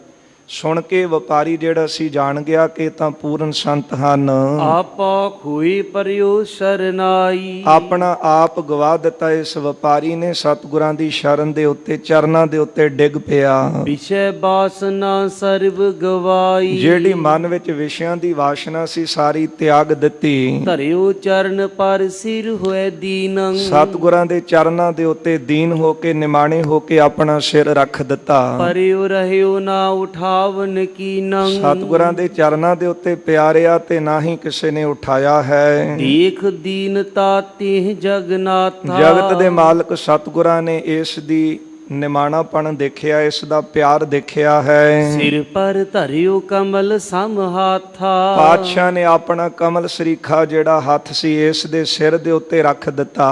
ਤੀਹ ਛਿਨ ਖੁੱਲ ਗਏ ਬਿਕਟ ਕਪਾਟਾ। ਸਤਿਗੁਰਾਂ ਦੇ ਹੱਥ ਰੱਖਦਿਆਂ ਸੀਸ ਦੇ ਉੱਤੇ ਜਦ ਮਹਾਰਾਜ ਜੀ ਨੇ ਇਹਦੇ ਸਿਰ ਤੇ ਹੱਥ ਛੁਆਇਆ ਨਾ, ਤੇ ਜਿਹੜੇ ਕਠਨ ਤਖਤੇ ਸਨ ਉਹ ਸਤਿਗੁਰੂ ਜੀ ਨੇ ਖੋਲ ਦਿੱਤੇ ਨੇ। ਜਿਹੜੇ ਕਪਾਟ ਸਨ, ਜਿਹੜੇ ਅਨੇਕਾਂ ਯਤਨ ਕੀਤਿਆਂ ਵੀ ਨਹੀਂ ਖੁੱਲਦੇ, ਪਰ ਜੇ ਗੁਰੂ ਦੀ ਕਿਰਪਾ ਹੋਵੇ ਤੇ ਫਿਰ ਰਹਿਮਤ ਵਰਤੇ ਤੇ ਕਪਾਟ ਖੁੱਲ ਜਾਣ, ਤਖਤੇ ਖੁੱਲ ਜਾਣ। ਪਾਤਸ਼ਾਹ ਨੇ ਉਹ ਰਹਿਮਤ ਕੀਤੀ ਹੈ। ਆਪਣਾ ਮਿਹਰ ਭਰਿਆ ਹੱਥ ਰੱਖ ਕੇ ਵਪਾਰੀ ਦੇ ਸਿਰ ਦੇ ਉੱਤੇ ਤੇ ਇਹਦੇ ਕਪਾਟ ਤਖਤੇ ਖੋਲ ਦਿੱਤੇ ਹਨ। ਅਦਭੁਤ ਭਇਓ ਅਪਰਹੀਨ ਠਾਟਾ। ਜਦੋਂ ਇਹਦੇ ਤਖਤੇ ਖੁੱਲ ਗਏ ਨਾ, ਖੋਲੇ ਉਹ ਕਪਾਟ, ਜਦੋਂ ਕਪਾਟ ਖੁੱਲੇ ਹਨ, ਗੁਰੂ ਸਾਹਿਬ ਦੀ ਕਿਰਪਾ ਹੋਈ ਹੈ ਤੇ ਦਰਸ਼ਨ ਪਰਸਿਆ ਗੁਰੂ ਕਾ ਜਨਮ ਮਰਨ ਦੁੱਖ ਜਾਏ, ਤੇ ਫਿਰ ਹੋਰ ਹੀ ਥਾਟ ਬਣ ਗਈ। ਥਾਟ ਹੁੰਦਾ ਹੈ ਕਿ ਹੋਰ ਹੀ ਇਸ ਨੂੰ ਨਜ਼ਾਰਾ ਜਿਹੜਾ ਸੀ ਉਹ ਪ੍ਰਾਪਤ ਹੋਣ ਲੱਗਾ। ਕਿਉਂਕਿ ਜਦੋਂ ਆਪਾਂ ਦੁਨੀਆ ਦੇ ਵਿੱਚ ਵਿਚਰਦੇ ਹਾਂ, ਇਹ ਮਨ ਜਿਹੜਾ ਹੈ ਇਹਦੇ ਵਿੱਚ ਤ੍ਰਿਸ਼ਨਾ ਦੇ ਨਾਲ ਭਰਿਆ ਹੋਣ ਕਰਕੇ, ਵਿਕਾਰਾਂ ਨਾਲ ਭਰਿਆ ਹੋਣ ਕਰਕੇ ਹਾਲੇ ਇਹਨਾਂ ਦਾ ਰਸ ਲੈ ਰਿਹਾ ਹੈ। ਜਦੋਂ ਗੁਰੂ ਦੀ ਕਿਰਪਾ ਹੋ ਜਾਵੇ, ਮਾਲਕ ਮਿਹਰ ਦੇ ਉੱਤੇ ਮਿਹਰ ਭਰਿਆ ਹੱਥ ਸਿਰ ਤੇ ਰੱਖ ਦੇਣ, ਇਹ ਕਪਾਟ ਖੁੱਲ ਜਾਣ, ਤਖਤੇ ਖੁੱਲ ਜਾਣ, ਫਿਰ ਹੋਰ ਦਾ ਹੋਰ ਨਜ਼ਾਰਾ ਅੰਦਰ ਬਣ ਜਾਂਦਾ ਹੈ। ਉਹ ਵਪਾਰੀ ਨੂੰ ਜਿਹੜਾ ਸੀ ਅਦਭੁਤ ਨਜ਼ਾਰਾ ਅੰਦਰੋਂ ਆਉਣ ਲੱਗਾ। ਜਗਿਓ ਗਿਆਨ ਦੁਬਿਧਾ ਸਭ ਖੋਈ। ਸਾਰੀ ਦੁਬਿਧਾ ਦੂਰ ਹੋ ਗਈ ਤੇ ਅੰਦਰ ਗਿਆਨ ਦੇ ਵਿੱਚ ਜਾਗ ਪਿਆ। ਤੀਨ ਲੋਕ ਕੀ ਸੁਧ ਉਰ ਹੋਈ। ਜਦੋਂ ਗਿਆਨ ਦੇ ਵਿੱਚ ਜਾਗਿਆ ਤੇ ਤਿੰਨਾਂ ਲੋਕਾਂ ਦੀ ਸੁਧ ਹੋ ਗਈ। ਹਾਲੇ ਤਾਂ ਆਪਣੀ ਸੁਧ ਭੁੱਲੀ ਪਈ ਹੈ। ਜੇ ਗੁਰੂ ਦੀ ਕਿਰਪਾ ਹੋਵੇ ਤਾਂ ਖੋਲ ਕਪਟ ਗੁਰ ਮੇਲੀਆ, ਨਾਨਕ ਹਰ ਸੰਗ ਮੀਤ। ਉਹ ਕਪਾਟ ਖੋਲ ਦਿੱਤਾ, ਤਖਤਾ ਖੋਲ ਦਿੱਤਾ, ਗੁਰ ਘਰ ਹੀ ਮਾਹੇ ਦਿਖਾਇਆ ਥਾ। ਤਿੰਨੇ ਲੋਕਾਂ ਦੇ ਅੰਦਰੋਂ ਇਸ ਨੂੰ ਸੋਝੀ ਕਰਾ ਦਿੱਤੀ। ਦੋਹਰਾ ਜਬ ਬਾਲੇ ਨੇ ਅਸ ਕਹੀ। ਭਾਈ ਬਾਲਾ ਜੀ ਨੇ ਇਹ ਕਥਾ ਸੁਣਾ ਰਹੇ ਨਾ ਖਡੂਰ ਦੀ ਧਰਤੀ ਤੇ, ਧੰਨ ਗੁਰੂ ਅੰਗਦ ਦੇਵ ਸਾਹਿਬ ਸੁਣ ਰਹੇ ਨੇ। ਜਦੋਂ ਭਾਈ ਬਾਲਾ ਜੀ ਨੇ ਇਹ ਪ੍ਰਸੰਗ ਗੁਰੂ ਅੰਗਦ ਦੇਵ ਸਾਹਿਬ ਦੀ ਹਜ਼ੂਰੀ 'ਚ ਸੁਣਾਇਆ ਹੈ। ਵੈਪਾਰੀ ਕੀ ਗਾਥ। ਇਸ ਵਪਾਰੀ ਦੀ ਸਾਰੀ ਗੱਲ ਤਤ ਛਿਨ ਪ੍ਰਾਪਤ ਗਿਆਨ ਪਾ। ਕਿ ਸ਼ਰਨ ਦੇ ਵਿੱਚ ਆਇਆ ਤੇ ਤਤ ਛਿਨ ਇਹਨੂੰ ਗੁਰੂ ਦੇ ਕੋਲ ਆ ਕੇ ਗਿਆਨ ਪ੍ਰਾਪਤ ਹੋ ਗਿਆ। ਤਿੰਨਾਂ ਲੋਕਾਂ ਦੀ ਸੋਝੀ ਹੋ ਗਈ। ਪਰਸੇ ਪ੍ਰਭ ਕੇ ਹਾਥ। ਸਤਿਗੁਰਾਂ ਦੇ ਹੱਥ ਪਰਸਦਿਆਂ ਹੀ, ਸਿਰ ਤੇ ਹੱਥ ਰੱਖਦਿਆਂ ਹੀ ਇਹ ਬਖਸ਼ਿਸ਼ ਪ੍ਰਾਪਤ ਹੋ ਗਈ। ਚੌਪਈ ਤਬ ਸ੍ਰੀ ਅੰਗਦ ਬੋਲੇ ਬਾਣੀ। ਇਹ ਸੁਣ ਕੇ ਧੰਨ ਗੁਰੂ ਅੰਗਦ ਦੇਵ ਸਾਹਿਬ ਮਹਾਰਾਜ ਕਹਿਣ ਲੱਗੇ, ਹੀ ਬਾਲੇ ਇਹ ਕਹੋ ਕਹਾਣੀ। ਸਤਿਗੁਰੂ ਕਹਿੰਦੇ ਨੇ, ਬਾਲੇ ਸਾਨੂੰ ਇਹ ਗੱਲ ਦੱਸ। ਇਨ ਵੈਪਾਰੀ ਤਤ ਛਿਨ ਪਾਈ। ਇਹ ਵਪਾਰੀ ਜਿਹੜਾ ਗੁਰੂ ਨਾਨਕ ਸਾਹਿਬ ਦੀ ਸ਼ਰਨ ਚ ਆਇਆ, ਇਹਨੇ ਬੜੀ ਛੇਤੀ ਗੁਰੂ ਕੀ ਬਖਸ਼ਿਸ਼ ਪ੍ਰਾਪਤ ਕਰ ਲਈ। ਕਛ ਚਿਰ ਕਾਲ ਨ ਸੇਵ ਕਮਾਈ। ਕੁਝ ਸਮਾਂ ਨਾ ਇਹਨੇ ਘਾਲਣਾ ਕੀਤੀ, ਨਾ ਇਹਨੇ ਬਹੁਤੀ ਸੇਵਾ ਕੀਤੀ। ਬਸ ਗੁਰੂ ਦੀ ਸ਼ਰਨ ਵਿੱਚ ਆਇਆ, ਗੁਰੂ ਨਾਨਕ ਸਾਹਿਬ ਨੇ ਰਹਿਮਤਾਂ ਕੀਤੀਆਂ, ਸਿਰ ਦੇ ਉੱਤੇ ਹੱਥ ਰੱਖਿਆ, ਇਹਦੇ ਤਖਤੇ ਖੋਲ ਦਿੱਤੇ, ਇਹਨੂੰ ਹਿਰਦੇ ਘਰ ਚੋਂ ਗਿਆਨ ਹੋ ਗਿਆ ਤੇ ਤਿੰਨਾਂ ਲੋਕਾਂ ਦੀ ਸੋਝੀ ਪ੍ਰਾਪਤ ਹੋ ਗਈ। ਇਹਦੇ ਬਾਰੇ ਸਾਨੂੰ ਦੱਸ। ਪੂਰਨ ਕੀਨ ਸ਼ਬਦ ਅਭਿਆਸਾ, ਥੋੜਾ ਸਮਾਂ ਹੀ ਇਸ ਦਾ ਅਭਿਆਸ ਹੋਇਆ ਸੀ, ਗਿਆਨੀ ਭਇਓ ਪਾਈ ਸੁਖ ਰਾਸਾ। ਪਰ ਇੰਨੀ ਛੇਤੀ ਸੁੱਖਾਂ ਦੀ ਖਾਨ ਸਤਿਗੁਰਾਂ ਨੇ ਇਹਨੂੰ ਗਿਆਨ ਪ੍ਰਾਪਤ ਕਰਾ ਦਿੱਤਾ। ਬਾਲੇ ਨੇ ਤਬ ਬਚਨ ਉਚਾਰੇ, ਗੁਰੂ ਅੰਗਦ ਦੇਵ ਸਾਹਿਬ ਦੀ ਗੱਲ ਸੁਣ ਕੇ ਭਾਈ ਬਾਲਾ ਜੀ ਕਹਿਣ ਲੱਗੇ, ਸੁਨੇ ਅੰਗਦ ਸ੍ਰੀ ਨਾਨਕ ਪਿਆਰੇ। ਐ ਗੁਰੂ ਨਾਨਕ ਸਾਹਿਬ ਜੀ ਦੇ ਪਿਆਰ ਵਾਲੇ ਸਤਿਗੁਰੂ ਗੁਰੂ ਅੰਗਦ ਦੇਵ ਸਾਹਿਬ ਜੀ ਸੁਣੋ। ਮੈਂ ਬੂਝਨ ਕੀਨੇ ਪ੍ਰਭ ਤਬ ਹੀ, ਇਹੋ ਗੱਲ ਧੰਨ ਗੁਰੂ ਨਾਨਕ ਦੇਵ ਸਾਹਿਬ ਸੱਚੇ ਪਾਤਸ਼ਾਹ ਜੀ ਨੂੰ ਮੈਂ ਬੇਨਤੀ ਦੇ ਵਿੱਚ ਪੁੱਛੀ ਸੀ। ਤੇ ਪੁਰ ਖੁਸ਼ੀ ਕੀਨ ਪ੍ਰਭ ਜਬ ਹੀ, ਜਦੋਂ ਸਤਿਗੁਰਾਂ ਨੇ ਇਹ ਵਪਾਰੀ ਦੇ ਉੱਤੇ ਆਪਣੀ ਖੁਸ਼ੀ ਕੀਤੀ, ਮੁਝ ਸੋ ਜੈਸੇ ਬਚਨ ਉਚਾਰੇ। ਜਦੋਂ ਮੈਂ ਸਤਿਗੁਰਾਂ ਨੂੰ ਇਹ ਪ੍ਰਸ਼ਨ ਕੀਤਾ ਕਿ ਸਤਿਗੁਰੂ ਇਹ ਵਪਾਰੀ ਹੁਣੇ ਤੁਹਾਡੀ ਸ਼ਰਨ ਵਿੱਚ ਆਇਆ ਤੇ ਆਪ ਜੀ ਨੇ ਇੰਨੀ ਛੇਤੀ ਇਹਦੇ ਤੇ ਬਖਸ਼ਿਸ਼ ਕਰ ਦਿੱਤੀ, ਨਾ ਇਹਨੇ ਬਹੁਤਾ ਸਮਾਂ ਸੇਵਾ ਕੀਤੀ, ਨਾ ਕੋਈ ਬਹੁਤੀ ਦੀ ਘਾਲਣਾ ਹੈ, ਸਤਿਗੁਰੂ ਇਹ ਕਿਸ ਤਰ੍ਹਾਂ ਇਹਨੂੰ ਇੰਨਾ ਕੁਝ ਪ੍ਰਾਪਤ ਹੋ ਗਿਆ। ਭਾਈ ਬਾਲਾ ਜੀ ਕਹਿੰਦੇ ਜਦੋਂ ਧੰਨ ਗੁਰੂ ਨਾਨਕ ਦੇਵ ਸਾਹਿਬ ਜੀ ਤੋਂ ਮੈਂ ਇਹ ਗੱਲ ਪੁੱਛੀ ਸੀ, ਸੋ ਮੈਂ ਕਹੇ ਹੋ ਪਾਸ ਤੁਮਾਰੇ। ਤੇ ਜੋ ਸਤਿਗੁਰਾਂ ਨੇ ਮੈਨੂੰ ਜੇ ਇਸ ਦਾ ਉੱਤਰ ਦਿੱਤਾ ਮੈਂ ਆਪ ਜੀ ਦੇ ਪਾਸ ਦੱਸਦਾ ਹਾਂ। ਪੂਰਬ ਜਨਮ ਪੁਨ ਇਸ ਕੇਰੇ, ਸਤਿਗੁਰੂ ਕਹਿਣ ਲੱਗੇ ਕਿ ਇਸ ਵਪਾਰੀ ਦੇ ਪੂਰਬਲੇ ਜਨਮਾਂ ਦੇ ਪੁੰਨ ਸਨ। ਮਿਲ ਸਤ ਸੰਗਤ ਕੀਨ ਕਨੇਰੇ, ਇਹਨੇ ਪੂਰਬਲੇ ਜਨਮ ਦੇ ਵਿੱਚ ਸੰਗਤ ਕਰਕੇ ਬਹੁਤ ਪੁੰਨ ਇਕੱਠੇ ਕੀਤੇ ਸਨ। ਕਾਰਜ ਭਇਓ ਸਿੱਧ ਸਭ ਆਗੂ, ਬਸ ਇਹਦਾ ਕਾਰਜ ਤਾਂ ਪਹਿਲਾਂ ਹੀ ਸਫਲ ਹੋਇਆ ਸੀ, ਸਾਰਾ ਕੁਝ ਤਾਂ ਇਹਨੇ ਪਹਿਲਾਂ ਹੀ ਪ੍ਰਾਪਤ ਕੀਤਾ ਹੋਇਆ ਸੀ। ਮਿਲਨੋ ਚਾਹਿਤ ਏਕ ਸੁਭਾਗੂ, ਬਸ ਭਾਗਾਂ ਦੇ ਨਾਲ ਇਸ ਨੂੰ ਪੂਰੇ ਗੁਰੂ ਦੀ ਪ੍ਰਾਪਤੀ ਹੋਣ ਦੀ ਦੇਰ ਸੀ, ਗਿਆਨੀ ਗੁਰੂ ਮਿਲਣ ਦੀ ਦੇਰ ਸੀ। ਦੋਹਰਾ ਦੀਪਕ ਬਾਤੀ ਤੇਲ ਜੁਤ, ਇਹਦੇ ਤੇ ਇਸ ਤਰ੍ਹਾਂ ਬਖਸ਼ਿਸ਼ ਹੋਈ ਹੈ ਕਿ ਮਾਨੋ ਪਹਿਲਾਂ ਇੱਕ ਦੀਵਾ ਉਹਦੇ ਵਿੱਚ ਤੇਲ ਵੀ ਪਿਆ ਹੋਵੇ ਤੇ ਬੱਤੀ ਵੀ ਪਈ ਹੋਵੇ। ਪਾਵਕ ਲਾਵਨ ਧੀਰ, ਬਸ ਉਹ ਦੀਵੇ ਨੂੰ ਅੱਗ ਲਾਉਣ ਦੀ ਦੇਰ ਹੁੰਦੀ ਹੈ ਹੋਏ ਰੋਸ਼ਨੀ ਤੁਰਤ ਮਿਲ, ਤੇ ਉਸ ਦੀਵੇ ਦੇ ਵਿੱਚ ਤੁਰੰਤ ਹੀ ਰੋਸ਼ਨੀ ਹੋ ਜਾਂਦੀ ਹੈ। ਕਿਉ ਇਸ ਕੋ ਤੂੰ ਹੇਰ, ਸਤਿਗੁਰੂ ਕਹਿੰਦੇ ਵਪਾਰੀ ਨੂੰ ਤੂੰ ਇਸ ਤਰ੍ਹਾਂ ਦੇਖ, ਜਿਸ ਤਰ੍ਹਾਂ ਰਸਤੇ ਵਿੱਚ ਵਪਾਰੀ ਮਿਲਦਾ ਏ। ਧੰਨ ਗੁਰੂ ਨਾਨਕ ਦੇਵ ਸਾਹਿਬ ਸੱਚੇ ਪਾਤਸ਼ਾਹ ਕਹਿੰਦੇ ਨੇ ਤੇਰੇ ਕੋਲ ਕੀ ਹੈ? ਕਹਿੰਦਾ ਮਹਾਰਾਜ ਰੂਹ ਹੈ, ਤੇਲ ਹੈ, ਇਹਦਾ ਵਪਾਰ ਕਰਦਾ ਹਾਂ। ਸਤਿਗੁਰੂ ਕਹਿੰਦੇ ਆਪਣੀ ਗੱਠੜੀ ਖੋਲ ਕੇ ਤਾਂ ਦਿਖਾ। ਜਦੋਂ ਦਿਖਾਉਂਦਾ ਏ ਤੇ ਪੱਥਰਾਂ ਵੱਲ ਦੇਖ ਕੇ ਮਹਾਰਾਜ ਕਹਿੰਦੇ ਨੇ ਕਿ ਪੱਥਰਾਂ ਦਾ ਨਾਂ ਕੀ ਹੈ? ਕਹਿੰਦਾ ਹੈ ਕਿ 5 ਸੇਰ 2 ਸੇਰ 1 ਸੇਰ ਜਿਹੜਾ ਤੁਹਾਡੇ ਹੱਥ ਵਿੱਚ ਹੈ ਪਾਉ ਦਾ ਏ। ਮਹਾਰਾਜ ਕਹਿੰਦੇ ਪਾਉ ਵੀ ਧਨ ਹੈ। ਇਹ ਸੁਣ ਕੇ ਉਹ ਮਹਾਰਾਜ ਦੇ ਚਰਨੀ ਪੈ ਗਿਆ। ਸਤਿਗੁਰਾਂ ਨੇ ਸਿਰ ਤੇ ਹੱਥ ਰੱਖਿਆ, ਉਹਦੇ ਕਪਾਟ ਖੋਲ ਦਿੱਤੇ। ਧੰਨ ਗੁਰੂ ਅੰਗਦ ਦੇਵ ਸਾਹਿਬ ਸੁਣ ਕੇ ਕਹਿੰਦੇ ਨੇ ਕਿ ਇਹਨੇ ਤਾਂ ਸੇਵਾ ਵੀ ਨਹੀਂ ਕੀਤੀ, ਬਸ ਗੁਰੂ ਦੀ ਸ਼ਰਨ ਵਿੱਚ ਆਇਆ ਤੇ ਇੰਨੀ ਛੇਤੀ ਬਖਸ਼ਿਸ਼। ਭਾਈ ਬਾਲਾ ਜੀ ਕਹਿੰਦੇ ਉਹ ਪ੍ਰਸ਼ਨ ਮੈਂ ਸਤਿਗੁਰਾਂ ਨੂੰ ਕੀਤਾ ਸੀ, ਪਰ ਗੁਰਦੇਵ ਨੇ ਅੱਗੋਂ ਇਹ ਉੱਤਰ ਦਿੱਤਾ ਕਿ ਬਾਲੇ ਇਹਨੇ ਪੂਰਬਲੇ ਜਨਮ ਦੇ ਵਿੱਚ ਸੰਗਤ ਕੀਤੀ ਸੀ, ਭਗਤੀ ਕੀਤੀ, ਸਿਮਰਨ ਕੀਤਾ ਸੀ, ਬਸ ਹੁਣ ਇਹਦੇ ਭਾਗ ਜਾਗੇ, ਇਹਨੂੰ ਪੂਰੇ ਗੁਰੂ ਦੀ ਲੋੜ ਸੀ। ਇਸ ਤਰ੍ਹਾਂ ਸੀ ਮਾਨੋ ਕਿ ਦੀਵੇ ਦੇ ਵਿੱਚ ਤੇਲ ਵੀ ਪਿਆ ਹੋਵੇ ਤੇ ਬੱਤੀ ਵੀ ਪਈ ਹੋਵੇ ਤੇ ਬਸ ਹੁਣ ਅੱਗ ਦੀ ਚੰਗਿਆੜੀ ਦੀ ਲੋੜ ਹੋਵੇ ਤੇ ਦੀਵਾ ਪ੍ਰਕਾਸ਼ ਕਰਨ ਲੱਗ ਪੈਂਦਾ ਹੈ। ਇਸੇ ਤਰ੍ਹਾਂ ਇਹ ਆਪਾਂ ਨਹੀਂ ਇੱਥੇ ਕਹਿ ਸਕਦੇ ਕਿ ਕਿਹਦੀ ਕਿੰਨੀ ਸੇਵਾ ਹੈ ਜਾਂ ਕਿਸੇ ਨੇ ਕੁਝ ਕੀਤਾ ਨਹੀਂ ਸਾਡੇ ਸਾਹਮਣੇ ਤੇ ਉਹਦੇ ਤੇ ਇੰਨੀਆਂ ਬਖਸ਼ਿਸ਼ਾਂ ਕਿਉਂ। ਇਹ ਤਾਂ ਗੁਰੂ ਕੀ ਗੁਰੂ ਜਾਣਦੇ ਹਨ। ਘਾਲ ਨਾ ਮਿਲਿਓ ਸੇਵ ਨਾ ਮਿਲਿਓ, ਮਿਲਿਓ ਆਏ ਅਚਿੰਤਾ। ਜਿਸ ਤਰ੍ਹਾਂ ਭਗਤ ਧੰਨਾ ਜੀ ਨੂੰ ਬ੍ਰਾਹਮਣ ਨੇ ਗਲੋਂ ਲਾਉਣ ਵਾਸਤੇ ਇੱਕ ਪੱਥਰ ਹੀ ਦਿੱਤਾ ਸੀ, ਪਰ ਉਹਨਾਂ ਦੀ ਪੂਰਬਲੇ ਜਨਮ ਦੀ ਭਗਤੀ ਹੋਣ ਕਰਕੇ, ਬੰਦਗੀ ਹੋਣ ਕਰਕੇ ਭਾਗ ਜਾਗੇ ਤੇ ਉਹਨਾਂ ਨੂੰ ਪਰਮਾਤਮਾ ਦੀ ਸਾਖਸ਼ਾਤ ਦਰਸ਼ਨ ਹੋਏ। ਇਹ ਮਾਲਕ ਦੀਆਂ ਮਾਲਕ ਜਾਣਦੇ ਹਨ। ਭਾਈ ਬਾਲਾ ਜੀ ਕਹਿੰਦੇ ਸਤਿਗੁਰਾਂ ਨੇ ਮੈਨੂੰ ਇਹੋ ਹੀ ਉੱਤਰ ਦਿੱਤਾ ਕਿ ਇਹਦਾ ਜੀਵਨ ਇਸ ਤਰ੍ਹਾਂ ਸੀ ਮਾਨੋ ਕਿ ਪ੍ਰੇਮ ਦਾ ਤੇਲ ਵੀ ਪਿਆ ਸੀ, ਸ਼ਰਧਾ ਦੀ ਬੱਤੀ ਵੀ ਪਈ ਸੀ, ਬਸ ਹੁਣ ਇੱਕ ਚੰਗਿਆੜੀ ਦੀ ਲੋੜ ਸੀ ਤੇ ਪ੍ਰਕਾਸ਼ ਹੋ ਗਿਆ।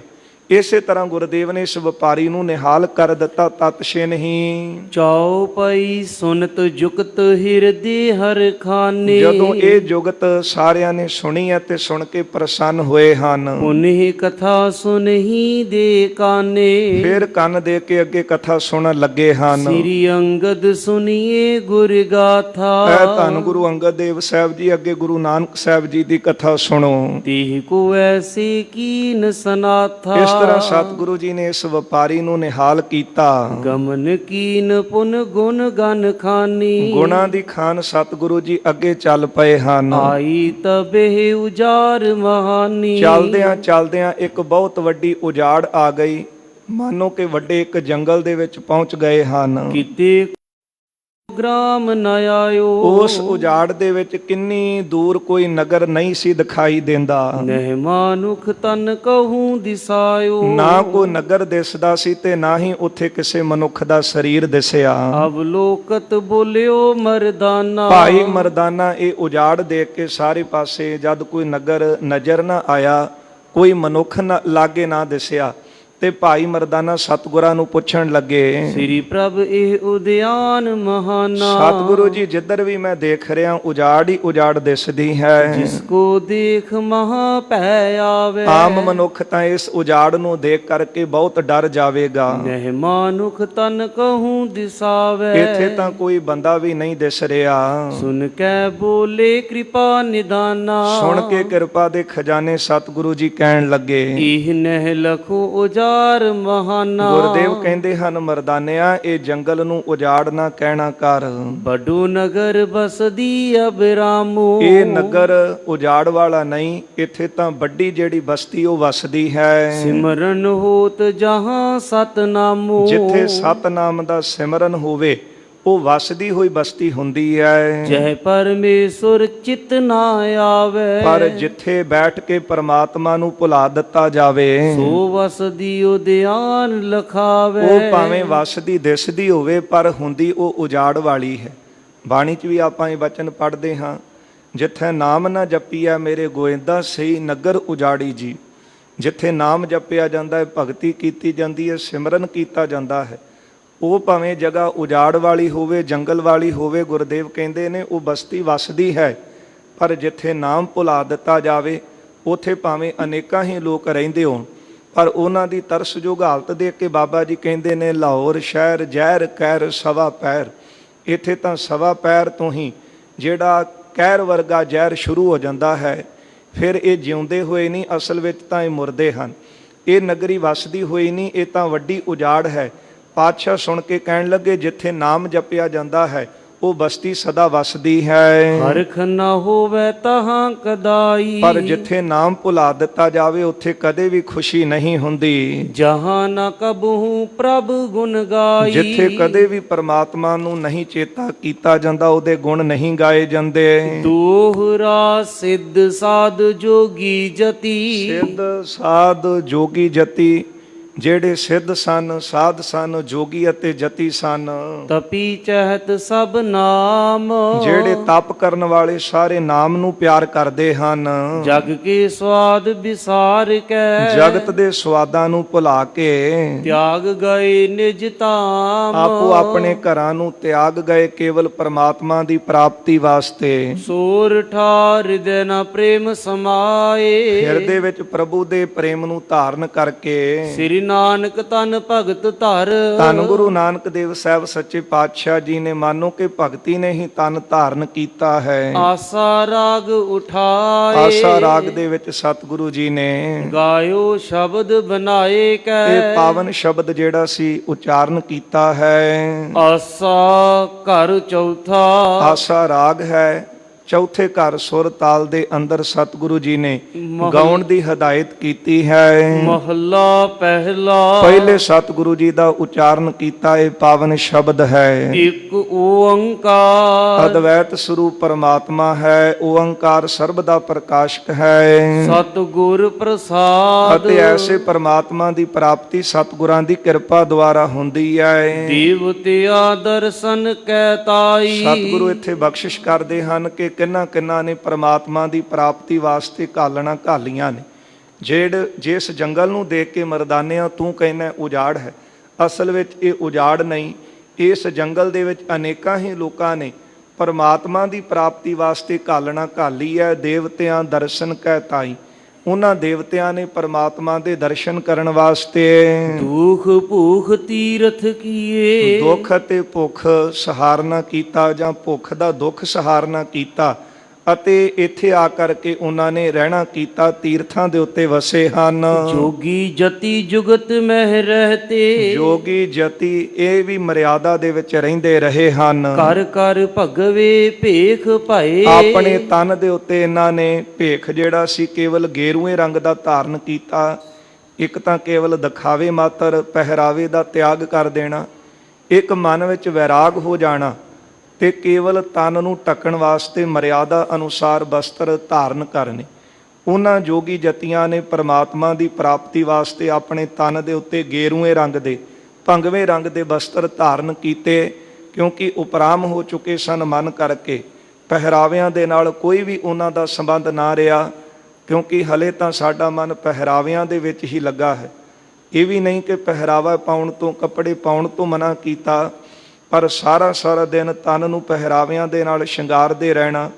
ਜਿਸ ਕਾਰਜ ਵਾਸਤੇ ਸੰਸਾਰ ਤੇ ਆਏ ਹਾਂ ਉਹ ਭੁਲਾ ਹੀ ਦੇਣਾ।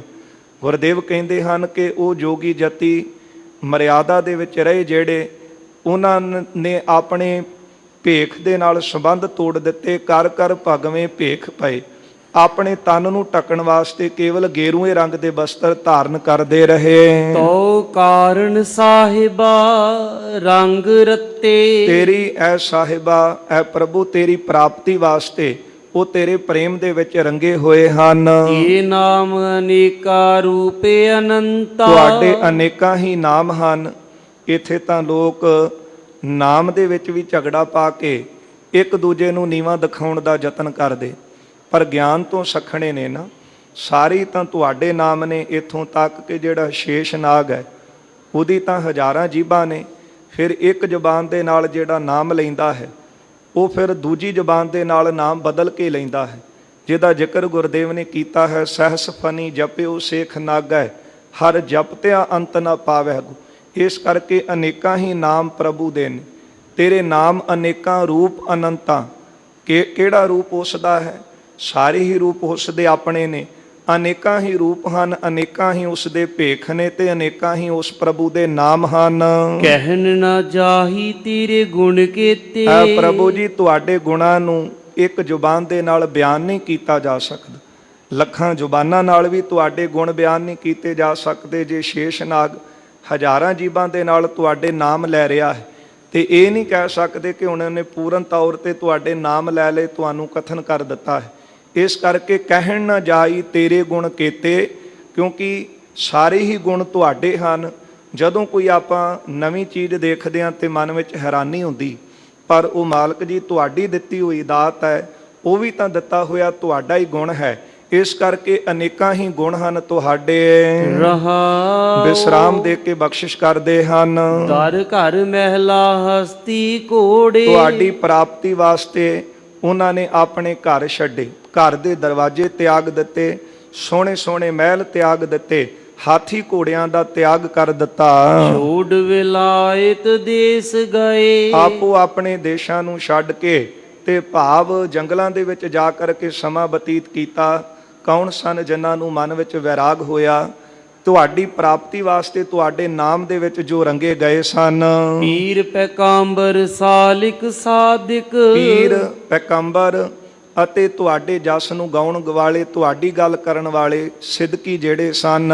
ਛੋਡੀ ਦੁਨੀਆ ਥਾਏ ਪਾਏ, ਇਸ ਦੁਨੀਆ ਦੇ ਸੁੱਖ ਤਿਆਗ ਦਿੱਤੇ ਅਤੇ ਜਾ ਕਰਕੇ ਤੀਰਥਾਂ ਦੇ ਉੱਤੇ ਆਪਣੇ ਥਾਂ ਬਣਾ ਲਏ। ਸਾਧ ਸਹਿਜ ਸੁਖ ਰਸ ਕਸ ਤਜੀਅਲੇ, ਇਹ ਸਵਾਦ ਜਿਹੜੇ ਸਨ ਤਿਆਗ ਦਿੱਤੇ, ਸਹਿਜ ਅਵਸਥਾ ਵਿੱਚ ਚਲੇ ਗਏ। ਰਸ ਕਸ ਤਜੀਅਲੇ, ਮਿੱਠੇ ਅਤੇ ਖੱਟੇ ਰਸ ਸਾਰੇ ਤਿਆਗ ਦਿੱਤੇ। ਇੱਕ ਤਾਂ ਹੁੰਦਾ ਕੇਵਲ ਦਿਖਾਵਾ, ਇੱਕ ਹੁੰਦਾ ਹੈ ਕੱਲਾ ਭੇਖ, ਇੱਕ ਹੁੰਦਾ ਹੈ ਕੇਵਲ ਅਪਦਾ ਕਾ ਮਾਰਿਆ ਗ੍ਰਹਿ ਤੇ ਨਸਤਾ। ਪਰ ਇੱਕ ਐਸੇ ਪੀਰ ਪੈਗੰਬਰ ਜੋਗੀ ਜਤੀ ਜਿਨ੍ਹਾਂ ਦੇ ਅੰਦਰ ਬਰਾਗ ਪੈਦਾ ਹੋਇਆ, ਤੁਹਾਡੀ ਪ੍ਰਾਪਤੀ ਵਾਸਤੇ ਅਨੇਕਾਂ ਉਹਨਾਂ ਯਤਨ ਕੀਤੇ ਨੇ। ਇਹ ਬਖਸ਼ਿਸ਼ ਤਾਂ ਸਾਨੂੰ ਗੁਰੂ ਨਾਨਕ ਸਾਹਿਬ ਜੀ ਨੇ ਕੀਤੀ ਹੈ, ਘਰ ਬੈਠੇ ਗੁਰੂ ਤੇ ਆਏ ਹੋ। ਪਰ ਪਹਿਲਾਂ ਜਿਹੜੇ ਜੋਗੀ ਜਤੀ ਬ੍ਰਹਮਚਾਰੀ ਸਨ, ਪ੍ਰਮਾਤਮਾ ਦੀ ਪ੍ਰਾਪਤੀ ਵਾਸਤੇ ਉਹ ਸਾਧਨ ਵਰਤਦੇ ਸਨ। ਜਿਹੜੇ ਸੱਚੇ ਮਨ ਦੇ ਨਾਲ ਸਾਧਨ ਵਰਤਦੇ ਸਨ, ਉਹਨਾਂ ਦਾ ਜ਼ਿਕਰ ਸਤਿਗੁਰੂ ਕਰਦੇ ਨੇ। ਭਾਈ ਮਰਦਾਨਾ ਜੀ ਕਹਿੰਦੇ, ਮਹਾਰਾਜ ਇਹ ਜੰਗਲ ਉਜਾੜ ਹੈ। ਸਤਿਗੁਰੂ ਕਹਿਣ ਲੱਗੇ ਉਜਾੜ ਨਹੀਂ, ਇੱਥੇ ਬੈਠ ਕੇ ਜਿਹੜੇ ਸਿਮਰਨ ਕਰਕੇ ਗਏ ਨੇ, ਭਗਤੀ ਕਰਕੇ ਗਏ ਨੇ, ਉਹ ਧਨ ਹਨ। ਤੇ ਇਹ ਜਗ੍ਹਾ ਵੀ ਉਹਨਾਂ ਦੇ ਇੱਥੇ ਬੈਠਣ ਕਰਕੇ ਨਮਸਕਾਰ ਕਰਨ ਯੋਗ ਹੋ ਗਈ। ਗੁਰਦੇਵ ਕਹਿੰਦੇ ਨੇ ਉਹ ਲੋਕ ਜਿਨ੍ਹਾਂ ਨੇ ਸਵਾਦ ਤਿਆਗ ਦਿੱਤੇ, ਸਹਿਜ ਅਵਸਥਾ ਦੇ ਵਿੱਚ ਚਲੇ ਗਏ। ਕਾਪੜ ਛੋਡੇ ਚਮੜ ਲੀਏ, ਆਪਣੇ ਤਨ ਦੇ ਉੱਤੇ ਪਾਉਣੋਂ ਕੱਪੜੇ ਛੱਡ ਕੇ ਕੇਵਲ ਜੰਗਲਾਂ ਦੇ ਵਿੱਚ ਜਾ ਕਰਕੇ ਚਮੜੇ ਦੇ ਨਾਲ ਹੀ ਤਨ ਢੱਕਦੇ ਰਹੇ। ਦੁਖੀਏ ਦਰਦਵੰਦ ਦਰ ਤੇਰੇ, ਤੇਰੀ ਪ੍ਰਾਪਤੀ ਵਾਸਤੇ ਅਨੇਕਾਂ ਦੁੱਖ ਅਨੇਕਾਂ ਦਰਦ ਜਿਹੜੇ ਸਨ ਉਹ ਝੱਲਣੇ ਕੀਤੇ। ਨਾਮ ਰਤੇ ਦਰਵੇਸ਼ ਭਏ, ਨਾਮ ਦੇ ਨਾਲ ਰੰਗੇ ਹੋਏ ਦਰਵੇਸ਼ ਬਣ ਗਏ। ਖਲੜੀ ਖਪਰੀ ਲੱਕੜੀ ਚਮੜੀ, ਚਮੜੇ ਦੇ ਨਾਲ ਸਰੀਰ ਢੱਕਿਆ, ਖਪਰੀ ਜਿਹੜਾ ਕਫਰ ਸੀ ਹੱਥ ਦੇ ਵਿੱਚ ਲਿਆ, ਇਸੇ ਤਰ੍ਹਾਂ ਖੱਪਰ ਹੱਥ ਵਿੱਚ ਲੈ ਕੇ, ਸੋਟੀ ਹੱਥ ਵਿੱਚ ਲੈ ਕੇ, ਇਸੇ ਪ੍ਰਕਾਰ ਸਿੱਖਾ ਸੂਤ ਧੋਤੀ ਕੀਨੀ। ਸਿੱਖਾ ਸੂਤ ਗਲ ਦੇ ਵਿੱਚ ਧਾਗਾ ਧਾਰਨ ਕਰਨਾ, ਜਿਸ ਤਰ੍ਹਾਂ ਪੁਰਾਤਨ ਸਮੇਂ ਸਨਾਤਨ ਮਤ ਵਾਲੇ ਧਾਰਨ ਕਰਦੇ ਸਨ। ਸਿੱਖਾ ਬੋਧੀ ਰੱਖ ਲੈਣੀ, ਧੋਤੀ ਤਨ ਤੇ ਧਾਰ ਲੈਣੀ। ਤੂੰ ਸਾਹਿਬ ਹੋ ਸਾਂਗੀ ਤੇਰਾ, ਅਨੇਕਾਂ ਹੀ ਪਹਿਰਾਵੇ ਪਾ ਕੇ ਕੇਵਲ ਤੇਰੀ ਪ੍ਰਾਪਤੀ ਵਾਸਤੇ ਯਤਨ ਕਰਦੇ ਰਹੇ ਕਿ ਤੈਨੂੰ ਪ੍ਰਾਪਤ ਕਰ ਸਕੀਏ, ਤੇਰੀ ਖੁਸ਼ੀ ਮਿਲ ਜਾਵੇ। ਸੱਚੇ ਮਨ ਦੇ ਨਾਲ ਉਹ ਜੁੜ ਕੇ ਜਿਨ੍ਹਾਂ ਨੇ ਤਪ ਕੀਤਾ ਹੈ, ਗੁਰਦੇਵ ਕਹਿੰਦੇ ਨੇ ਤੂੰ ਸਾਹਿਬ ਹੋ ਸਾਂਗੀ ਤੇਰਾ, ਤੂੰ ਮੇਰਾ ਮਾਲਕ ਹੈ, ਮੈਂ ਤੇਰੇ ਦੱਸੇ ਹੋਏ ਰਸਤੇ ਤੇ ਚੱਲਣ ਵਾਲਾ ਹਾਂ। ਪ੍ਰਣਵੈ ਨਾਨਕ ਜਾਤ ਕੈਸੀ, ਬੇਨਤੀ ਪੂਰਵਕ ਸਤਿਗੁਰੂ ਜੀ ਇੱਥੇ ਬਚਨ ਕਰਦੇ ਨੇ, ਜਾਤ ਕੈਸੀ, ਕਿਹੜੀ ਜਾਤ ਦਾ ਮੈਂ ਮਾਣ ਕਰਾਂ ਕਿ ਮੇਰੀ ਉੱਚੀ ਜਾਤੀ ਹੈ ਜਾਂ ਉੱਚਾ ਘਰਾਣਾ ਹੈ। ਅਸਲ ਵਿੱਚ ਉਹੀ ਉੱਚੀ ਜਾਤੀ ਵਾਲੇ ਨੇ ਜਿਨ੍ਹਾਂ ਦੇ ਹਿਰਦੇ, ਜਿਨ੍ਹਾਂ ਦੇ ਮਨ ਤੁਹਾਡੇ ਨਾਮ ਦੇ ਵਿੱਚ ਰੰਗੇ ਗਏ ਹਨ। ਚਉ ਪਈ ਜਬ ਜਿਹ ਸ੍ਰੀ ਗੁਰ ਸ਼ਬਦ ਬਖਾਨਾ, ਜਦੋਂ ਸਤਿਗੁਰਾਂ ਨੇ ਆਸਾ ਰਾਗ ਦੇ ਵਿੱਚ ਇਹ ਸ਼ਬਦ ਗਾਇਨ ਕੀਤਾ ਹੈ, ਤੂਸਨ ਹੋਤ ਭਇਓ ਮਰਦਾਨਾ, ਸੁਣ ਕੇ ਭਾਈ ਮਰਦਾਨਾ ਜੀ ਚੁੱਪ ਕਰ ਗਏ। ਨਿਕਸੇ ਉਜਾਰ ਵਹਿਰ ਜਬ ਗਏ, ਜਦੋਂ ਸਤਿਗੁਰੂ ਜੀ ਇਸ ਉਜਾੜ ਵਿੱਚੋਂ ਨਿਕਲ ਕੇ ਬਾਹਰ ਗਏ ਹਨ, ਗ੍ਰਾਮ ਏਕ ਤਬ ਦੇਖਤ ਭਏ, ਇਸ ਉਜਾੜ ਨੂੰ ਲੰਘ ਕੇ ਇੱਕ ਨਗਰ ਦਿਸਿਆ ਹੈ। ਸਾਬਨ ਚੰਕੇ ਕਰਤੇ ਮਾਹੀ, ਉਸ ਨਗਰ ਦੇ ਵਿੱਚ ਠੱਗਾਂ ਦੇ ਘਰ ਸਨ। ਮਾਰੇ ਨਰ ਤਨ ਲੇਵਹਿ ਤਾਹੀ, ਇਹ ਠੱਗ ਕੀ ਕਰਦੇ ਸਨ, ਜਦੋਂ ਕੋਈ ਬਾਹਰੋਂ ਬੰਦਾ ਆ ਜਾਂਦਾ ਸੀ, ਬਾਹਰੋਂ ਪਰਦੇਸੀ ਦੇਖਦੇ ਸਨ, ਉਹਨੂੰ ਮਾਰ ਦਿੰਦੇ ਸਨ ਤੇ ਉਹਦਾ ਜਿਹੜਾ ਧਨ ਸੀ, ਸਾਜੋ ਸਮਾਨ ਸੀ, ਇਹ ਠੱਗ ਖੋਹ ਲੈਂਦੇ ਸਨ ਤੇ ਖੋਹ ਕੇ ਆਪਸ ਵਿੱਚ ਵੰਡ ਲੈਂਦੇ ਸੀ।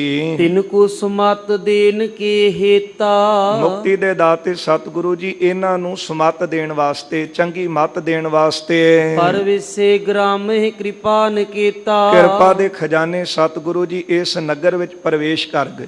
ਨਹੀਂ ਤਾਂ ਜਿੱਥੋਂ ਕੁਝ ਮਿਲਣਾ ਹੋਵੇ ਉੱਥੇ ਤਾਂ ਜਿਹੜੇ ਪਹਿਰਾਵੇ ਵਾਲੇ ਸੰਤ ਅਧੂਰੇ ਗੁਰੂ ਜਾਣਗੇ, ਪਰ ਜਿੱਥੇ ਜਾ ਕੇ ਪਤਾ ਹੈ ਜਾਨ ਨੂੰ ਖਤਰਾ ਹੈ, ਉੱਥੋਂ ਭੱਜਣ ਦਾ ਯਤਨ ਕਰਦੇ, ਪਰ ਬਰਾਬਰੀ ਕਰਦੇ ਨੇ ਪੂਰੇ ਗੁਰਾਂ ਦੀ, ਸਤਿਗੁਰਾਂ ਦੀ।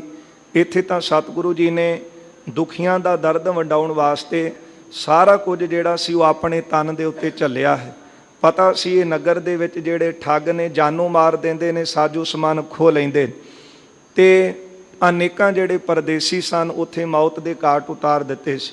ਪਰ ਸਤਿਗੁਰੂ ਕਿਰਪਾਲੂ ਨੇ ਮਨ ਵਿੱਚ ਦਇਆ ਆਈ, ਤਰਸ ਆਇਆ। ਇੱਕ ਤਾਂ ਉਹਨਾਂ ਦਾ ਭਲਾ ਕੀਤਾ ਜਿਹੜੇ ਉੱਥੋਂ ਲੰਘਦੇ ਸਨ, ਇੱਕ ਇਸ ਸਾਰੇ ਨਗਰ ਦੇ ਉੱਤੇ ਤਰਸ ਆਇਆ ਕਿ ਮਨੁੱਖਾ ਜਨਮ ਪ੍ਰਾਪਤ ਕਰਕੇ ਵਿਚਾਰੇ ਭੁੱਲੇ ਬੈਠੇ ਨੇ। ਬੰਦਾ ਕਰਨ ਕੀ ਆਇਆ ਹੈ, ਬੰਦਾ ਹੋਏ ਬੰਦਗੀ ਗਹਿ, ਭਈ ਪ੍ਰਾਪਤ ਮਾਨੁਖ ਦੇ ਹਰੀਆ, ਗੋਬਿੰਦ ਮਿਲਣ ਕੀ ਇਹ ਤੇਰੀ ਬਰੀਆ। ਚਿਰੰਕਾਲ ਇਹ ਦੇਹ ਸੰਜਰੀਆ, ਬੜੇ ਲੰਮੇ ਸਮੇਂ ਬਾਅਦ ਇਹ ਦੇਹੀ ਪ੍ਰਾਪਤ ਹੋਈ ਹੈ, ਪਰ ਬੰਦਾ ਭੁੱਲ ਕੇ ਖੁਆਰ ਹੋ ਰਿਹਾ ਹੈ, ਸੋਚਦਾ ਕਿ ਆਪਣਾ ਘਰ ਭਰਨ ਵਾਸਤੇ ਦੂਜੇ ਨੂੰ ਮਾਰਾਂ, ਉਹਦਾ ਧਨ ਖੋਵਾਂ ਤੇ ਆਪਣੇ ਘਰ ਨੂੰ ਭਰ ਲਾਂ। ਜਿਹੜਾ ਅਸਲ ਮਨੋਰਥ ਹੈ, ਰਸਤਾ ਹੈ, ਉਹਨੂੰ ਭੁੱਲਿਆ ਬੈਠਾ ਸੀ।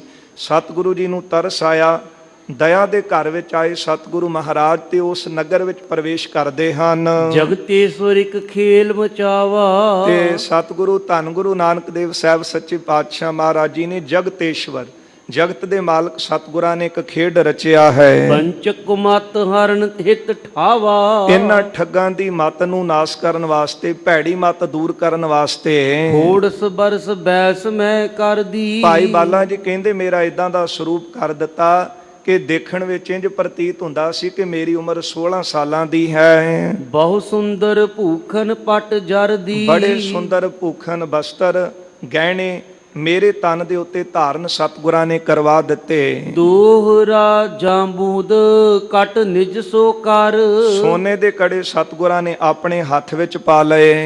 ਕੋਸ਼ਿਸ਼ ਸੇਤ ਬਣਾਏ, ਚਿੱਟੀ ਪੁਸ਼ਾਕ ਜਿਹੜੀ ਸੀ ਸਤਿਗੁਰਾਂ ਨੇ ਆਪਣੇ ਤਨ ਦੇ ਉੱਤੇ ਧਾਰਨ ਕੀਤੀ ਹੈ। ਮਰਦਾਨਾ ਨਿਜ ਡੂਮ ਹੈ, ਮਰਦਾਨੇ ਨੂੰ ਆਪਣਾ ਡੂਮ ਬਣਾ ਲਿਆ, ਜਨ ਮੁਕਲਾਵਨ ਜਾਏ। ਮਾਨੋ ਕਿ ਮੁਕਲਾਵੇ ਵਾਸਤੇ ਚੱਲੇ ਹੋਣ। ਚੌ ਪਈ ਸੋ ਬੰਚਕ ਕੇ ਸਦਨ ਮਜਾਰੀ। ਕਹਿੰਦੇ ਸਤਿਗੁਰੂ ਜੀ, ਭਾਈ ਬਾਲਾ ਜੀ ਕਹਿੰਦੇ ਮੈਨੂੰ ਸੋਹਣੇ ਬਸਤਰ, ਜਰੀਦਾਰ ਬਸਤਰ ਧਾਰਨ ਕਰਵਾ ਦਿੱਤੇ, ਹੱਥਾਂ ਵਿੱਚ ਗਹਿਣੇ ਪਵਾ ਦਿੱਤੇ, ਸੋਹਣੇ ਕੜੇ ਸੋਨੇ ਦੇ ਆਪਣੇ ਹੱਥ 'ਚ ਪਾ ਲਏ, ਚਿੱਟੀ ਪੁਸ਼ਾਕ ਆਪਣੇ ਤਨ ਤੇ ਸਤਿਗੁਰਾਂ ਨੇ ਧਾਰਨ ਕੀਤੀ ਹੈ। ਇਸ ਤਰ੍ਹਾਂ ਤਿਆਰ ਹੋ ਕਰਕੇ ਤੇ ਠੱਗ ਦੇ ਘਰੇ ਚਲੇ ਗਏ। ਬੈਠੇ ਜਾਏ ਮਹਾ ਅਗਹਾਰੀ, ਪਾਪਾਂ ਨੂੰ ਨਾਸ਼ ਕਰਨ ਵਾਲੇ ਸਤਿਗੁਰੂ ਠੱਗ ਦੇ ਘਰੇ ਜਾ ਕੇ ਬੈਠ ਗਏ ਨੇ। ਇੱਕ ਬੰਚਕ ਬਹੁ ਉਰ ਹਰ ਖਾਨਾ। ਜਦੋਂ ਠੱਗ ਨੇ ਦੇਖਿਆ ਹੈ ਸਤਿਗੁਰਾਂ ਦਾ ਸਰੂਪ, ਇਹ ਦੇਖ ਕਰਕੇ ਬੜਾ ਪ੍ਰਸੰਨ ਹੋਇਆ। ਨੀਕੀ ਰੀਤ ਕੀਨ ਸਨਮਾਨਾ, ਬੜੇ ਚੰਗੇ ਢੰਗ ਦੇ ਨਾਲ ਇਹਨੇ ਸਨਮਾਨ ਕੀਤਾ ਹੈ। ਦਿਲੋਂ ਕਰਨਾ, ਕਿਸੇ ਦੀ ਆਓ ਭਗਤ ਕਰਨ ਵਾਸਤੇ, ਤੇ ਇੱਕ ਜਿਹੜਾ ਹੈ ਉਹ ਮਨ ਦੇ ਵਿੱਚ ਲੋਭ ਧਾਰਨ ਕਰਨਾ, ਕਿ ਜਿਸ ਤਰ੍ਹਾਂ ਪਤਾ ਹੁੰਦਾ ਹੈ ਕਿ 100 ਦਾ ਆਪਾਂ ਲੈਣਾ 1000, ਤੇ ਉਹ ਆਪਣੇ ਨੌਕਰ ਨੂੰ ਕਹੀ ਜਾਣਾ ਕਿ ਜਾ ਪੁੱਤਰਾ ਇਹਨਾਂ ਨੂੰ ਚਾਹ ਪਿਆ, ਠੰਡਾ ਪਿਆ। ਪਤਾ ਤੇ ਹੈ ਕਿ 100 ਦੀ ਵਸਤੂ ਆਪਾਂ 1000 'ਚ ਦੇਣੀ ਹੈ, ਤੇ ਉਹ ਚਾਹ ਠੰਡਾ ਜਿਹੜਾ ਉਹ 20 ਰੁਪਏ ਦਾ, 50 ਰੁਪਏ ਦਾ ਪਿਆ ਕੇ ਦੱਸਣਾ ਕਿ ਅਸੀਂ ਆਓ ਭਗਤ ਬੜੀ ਕਰਦੇ ਹਾਂ।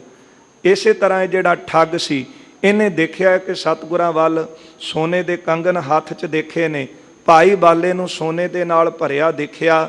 ਕਹਿੰਦੇ ਦੇਖ ਕਰਕੇ ਠੱਗ ਜਿਹੜਾ ਸੀ ਬੜੀ ਆਓ ਭਗਤ ਕਰਨ ਲੱਗਾ। ਆਵੋ ਜੀ ਕਰੀਏ ਘਰ ਡੇਰਾ। ਹੁਣ ਠੱਗਾਂ ਦੀ ਬੋਲੀ ਵੀ ਇਸ ਤਰ੍ਹਾਂ ਹੁੰਦੀ ਹੈ ਨਾ, ਆਓ ਜੀ ਚਾਹ ਪੀਓ ਜੀ, ਪਾਣੀ ਪੀਓ ਜੀ, ਸਾਡੇ ਲਾਇਕ ਸੇਵਾ ਦੱਸੋ, ਅਸੀਂ ਕੀ ਤੁਹਾਡੀ ਸੇਵਾ ਕਰ ਸਕਦੇ ਹਾਂ। ਪਰ ਮੁਖ ਮੈਂ ਰਾਮ ਰਾਮ ਬਗਲ ਮੈਂ ਛੁਰੀ ਰੱਖਣੀ, ਮੁਖੋਂ ਦੂਜਿਆਂ ਨੂੰ ਕਹਿਣਾ ਕਿ ਤੁਹਾਡੀ ਸੇਵਾ ਲਈ ਬੈਠੇ ਆ, ਤੇ ਫਿਰ ਅੰਦਰ ਧਿਆਨ ਰੱਖਣਾ ਕਿ ਕਿੱਥੋਂ ਆਪਾਂ ਜੇਬ ਕੱਟਣੀ ਹੈ। ਉਹ ਜਿਹੜਾ ਠੱਗ ਸੀ ਉਹਨੇ ਵੀ ਬੜੀ ਪਿਆਰੀ ਬੋਲੀ ਬੋਲੀ, ਕਹਿਣ ਲੱਗਾ ਆਓ ਜੀ ਇੱਥੇ ਬੈਠੋ। ਆਛੀ ਬਿਦ ਸ਼ਰਮ ਹਰੋ ਸੋ ਤੇਰਾ। ਆ ਤਾਂ ਤੁਹਾਡਾ ਹੀ ਨਿਵਾਸ ਹੈ, ਤੁਹਾਡਾ ਹੀ ਘਰ ਹੈ, ਤੇ ਇੱਥੇ ਚੰਗੀ ਤਰ੍ਹਾਂ ਤੁਸੀਂ ਅੱਜ ਰੁਕੋ ਤੇ ਆਪਣਾ ਥਕੇਵਾਂ ਦੂਰ ਕਰੋ। ਜੋ ਕਛ ਕਹੋ ਸੋ ਸੇਵਾ ਕਰੋ। ਸਾਡੇ ਤਾਈਂ ਕੋਈ ਸੇਵਾ ਤਾਂ ਦੱਸੋ, ਜੋ ਕੁਝ ਤੁਸੀਂ ਕਰੋਗੇ ਅਸੀਂ ਤੁਹਾਡੀ ਦਿਲੋਂ ਸੇਵਾ ਕਰਾਂਗੇ। ਕਹਿ ਦੇਣਾ ਕਿ ਆ ਦੁਕਾਨ ਹੀ ਤੁਹਾਡੀ ਹੈ, ਇਹ ਤਾਂ ਸਾਰਾ ਕਾਰੋਬਾਰ ਹੀ ਤੁਹਾਡਾ ਹੈ ਜੀ, ਦੱਸੋ ਸਾਡੇ ਲਾਇਕ ਕੀ ਸੇਵਾ ਹੈ। ਇਸ ਤਰ੍ਹਾਂ ਕਹਿਣ ਲੱਗਾ ਕਿ ਸਾਰਾ ਕੁਝ, ਸਾਰਾ ਘਰ ਹੀ ਤੁਹਾਡਾ ਹੈ, ਸਾਡੇ ਲਾਇਕ ਤੁਸੀਂ ਸੇਵਾ ਦੱਸੋ। ਪਾਉ ਚਾਪ ਸ਼ਰਮ ਮਗ ਕਾਹਰ ਹੋ। ਕਹਿਣ ਲੱਗਾ ਕਿ ਤੁਹਾਡੇ ਮੈਂ ਚਰਨਾਂ ਦੀ ਮੁੱਠੀ ਚਾਪੀ ਕਰਾਂ, ਤੁਸੀਂ ਦੂਰੋਂ ਚੱਲ ਕੇ ਆਏ ਹੋ, ਰਾਹੀ ਹੋ, ਤੇ ਇੱਥੇ ਤੁਸੀਂ ਆਪਣਾ ਥਕੇਵਾਂ ਦੂਰ ਕਰ ਲਓ। ਸਵਈਆ ਤਾਂ ਕਿਨਕੇਤ ਰਹੇ ਪ੍ਰਭ ਜੀ। ਹੁਣ ਇਸ ਦੇ ਘਰ ਸਤਿਗੁਰੂ ਰਹਿ ਪਏ ਹਨ। ਮਿਲ ਬੰਚਕ ਆਵਤ ਪੇ ਸਮੁਦਾਈ। ਜਿਹੜੇ ਹੋਰ ਠੱਗਾਂ ਦੇ ਨੇੜੇ ਘਰ ਸਨ, ਕਰਦੇ ਕੀ ਸਨ ਕਿ ਇੱਕ ਠੱਗ ਆਪਣੇ ਘਰੇ ਰੱਖ ਲੈਂਦਾ ਸੀ, ਤੇ ਫਿਰ ਸਾਰੇ ਠੱਗ ਮਿਲ ਕੇ ਜਾਨੋਂ ਮਾਰ ਕੇ ਸਾਰਾ ਕੁਝ ਖੋਹ ਕੇ ਤੇ ਫਿਰ ਆਪਸ ਵਿੱਚ ਵੰਡਦੇ ਸੀ, ਤੇ ਇਸ ਤਰ੍ਹਾਂ ਇਹਨਾਂ ਦਾ ਕੰਮਕਾਰ ਚੱਲੀ ਜਾਂਦਾ ਸੀ। ਕਿਉਂਕਿ ਠੱਗਾਂ ਨੇ ਵੀ ਅੱਗੇ ਏਜੰਟ ਹੋ ਰੱਖੇ ਹੁੰਦੇ ਨੇ। ਇੱਕ ਜਣਾ ਗਾਹਕ ਨੂੰ ਘੇਰ ਕੇ ਲਿਆਂਦਾ ਏ, ਤੇ ਉਹ ਵਸਤੂ ਥੋੜੇ ਜਿਹੇ ਪੈਸਿਆਂ ਦੀ ਹੁੰਦੀ ਆ, ਤੇ ਫਿਰ ਅਨੇਕਾਂ ਜਿਹੜੇ ਏਜੰਟ ਨੇ ਉਹ ਅੱਗੇ ਉਹਨੂੰ ਮਿਲਾਉਣਾ, ਉਹਨੇ ਉਹਨੂੰ ਮਿਲਾਉਣਾ, ਉਹ ਸਾਰਿਆਂ ਦੇ ਘਰ ਉਹਦੇ ਚੋਂ ਹੀ ਪੂਰਾ ਹੋ ਜਾਣਾ, ਇੱਕੋ ਗਾਹਕ ਦੇ ਵਿੱਚੋਂ। ਹੁਣ ਸਤਿਗੁਰੂ ਰਾਤ ਰੁਕੇ ਹਨ, ਤੇ ਜਿਹੜਾ ਠੱਗ ਸੀ ਇਹ ਸਾਰੇ ਠੱਗਾਂ ਦੇ ਨਾਲ ਮਿਲਿਆ ਹੈ। ਤਾਮ ਹੋ ਤੋ ਜਿਹ ਕੋ ਤਬ ਹੀ। ਨੇੜੇ ਨੇੜੇ ਜਿੰਨਾ ਠੱਗਾਂ ਦੇ ਘਰ ਸਨ, ਸਭ ਹੀ ਬਟ ਪਾਰ ਸੁਲੀਨ ਬੁਲਾਈ। ਹਾਂ, ਸਾਰੇ ਠੱਗਾਂ ਨੇ ਹੁਣ ਇੱਕ ਆਪਣੀ ਮੀਟਿੰਗ ਸੱਦ ਲਈ ਹੈ। ਜਿਸ ਤਰ੍ਹਾਂ ਮਿਲ ਕੇ ਉਹ ਠੱਗਾਂ ਨੇ ਮੀਟਿੰਗ ਜੀ ਕਰਕੇ ਹੁਣ ਦੱਸਣਾ ਕਿ ਬੰਦੇ ਨੂੰ ਕਿਸ ਤਰ੍ਹਾਂ ਠੱਗਣਾ ਹੈ, ਕਿੰਨੇ ਕੁ ਪੈਸੇ ਤੂੰ ਕਹਿਣੇ, ਕਿੰਨੇ ਕੁ ਤੂੰ ਰੱਖਣੇ, ਕਿੰਨੇ ਕੁ ਸਾਨੂੰ ਦੇਣੇ। ਇਸ ਤਰ੍ਹਾਂ ਸਾਰੇ ਠੱਗ ਮਿਲ ਕੇ ਆਪਸ 'ਚ ਬੈਠ ਗਏ। ਜੋਤ ਲਲਾਰ ਬੜੀ ਇਹ ਕੇ। ਇਹ ਠੱਗ ਨੇ ਦੱਸਿਆ, ਸਾਰੇ ਕਹਿਣ ਲੱਗੇ ਕਿ ਜਿਹੜੇ ਤੇਰੇ ਘਰ ਗਏ ਨਾ ਅੱਜ ਪਰਦੇਸੀ, ਉਹਨਾਂ ਦੀ ਮੱਥੇ ਦੀ ਜੋਤ ਬੜੀ ਪ੍ਰਕਾਸ਼ਮਾਨ ਹੈ। ਉਹ ਤਾਂ ਸਤਿਗੁਰੂ ਦੀਨ ਦੁਨੀਆ ਦੇ ਮਾਲਕ ਹਨ, ਕਿਹੜਾ ਝੱਲੇ ਗੁਰੂ ਦੀ ਝਾਲਾ। ਕਹਿਣ ਲੱਗੇ ਬੜੇ ਵੱਡੇ ਸ਼ਾਹੂਕਾਰ ਨੇ, ਇਹਨਾਂ ਦੇ ਮੱਥੇ ਦੀ ਜੋਤ ਬੜੀ ਪ੍ਰਕਾਸ਼ਮਾਨ ਹੈ। ਧਨ ਹੈ ਬਹੁ ਪਾਸ ਚਲਿਓ ਕੇ ਥਾਈ। ਇਹਨਾਂ ਦੇ ਕੋਲ ਧਨ ਬੜਾ ਹੈ ਤੇ ਕਿਤੇ ਚੱਲੇ ਹਨ।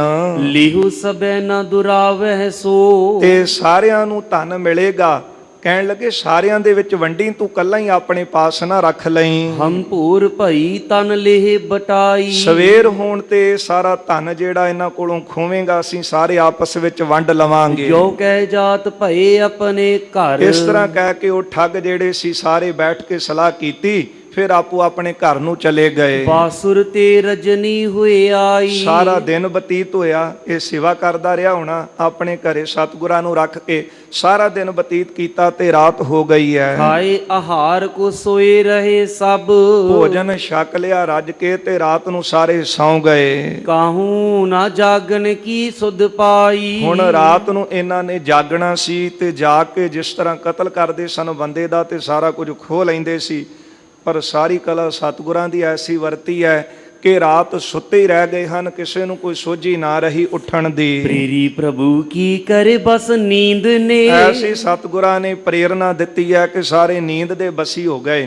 ਹੁਣ ਸਾਰਾ ਮਾਲਕ ਦੇ ਹੁਕਮ ਦੇ ਵਿੱਚ ਹੀ ਚੱਲ ਰਿਹਾ ਸੀ, ਆਪ ਹੀ ਤਾਂ ਸਤਿਗੁਰੂ ਗਏ ਨੇ, ਇਹ ਕਿਹੜਾ ਸਤਿਗੁਰਾਂ ਨੂੰ ਫੜ ਕੇ ਲੈ ਕੇ ਗਏ।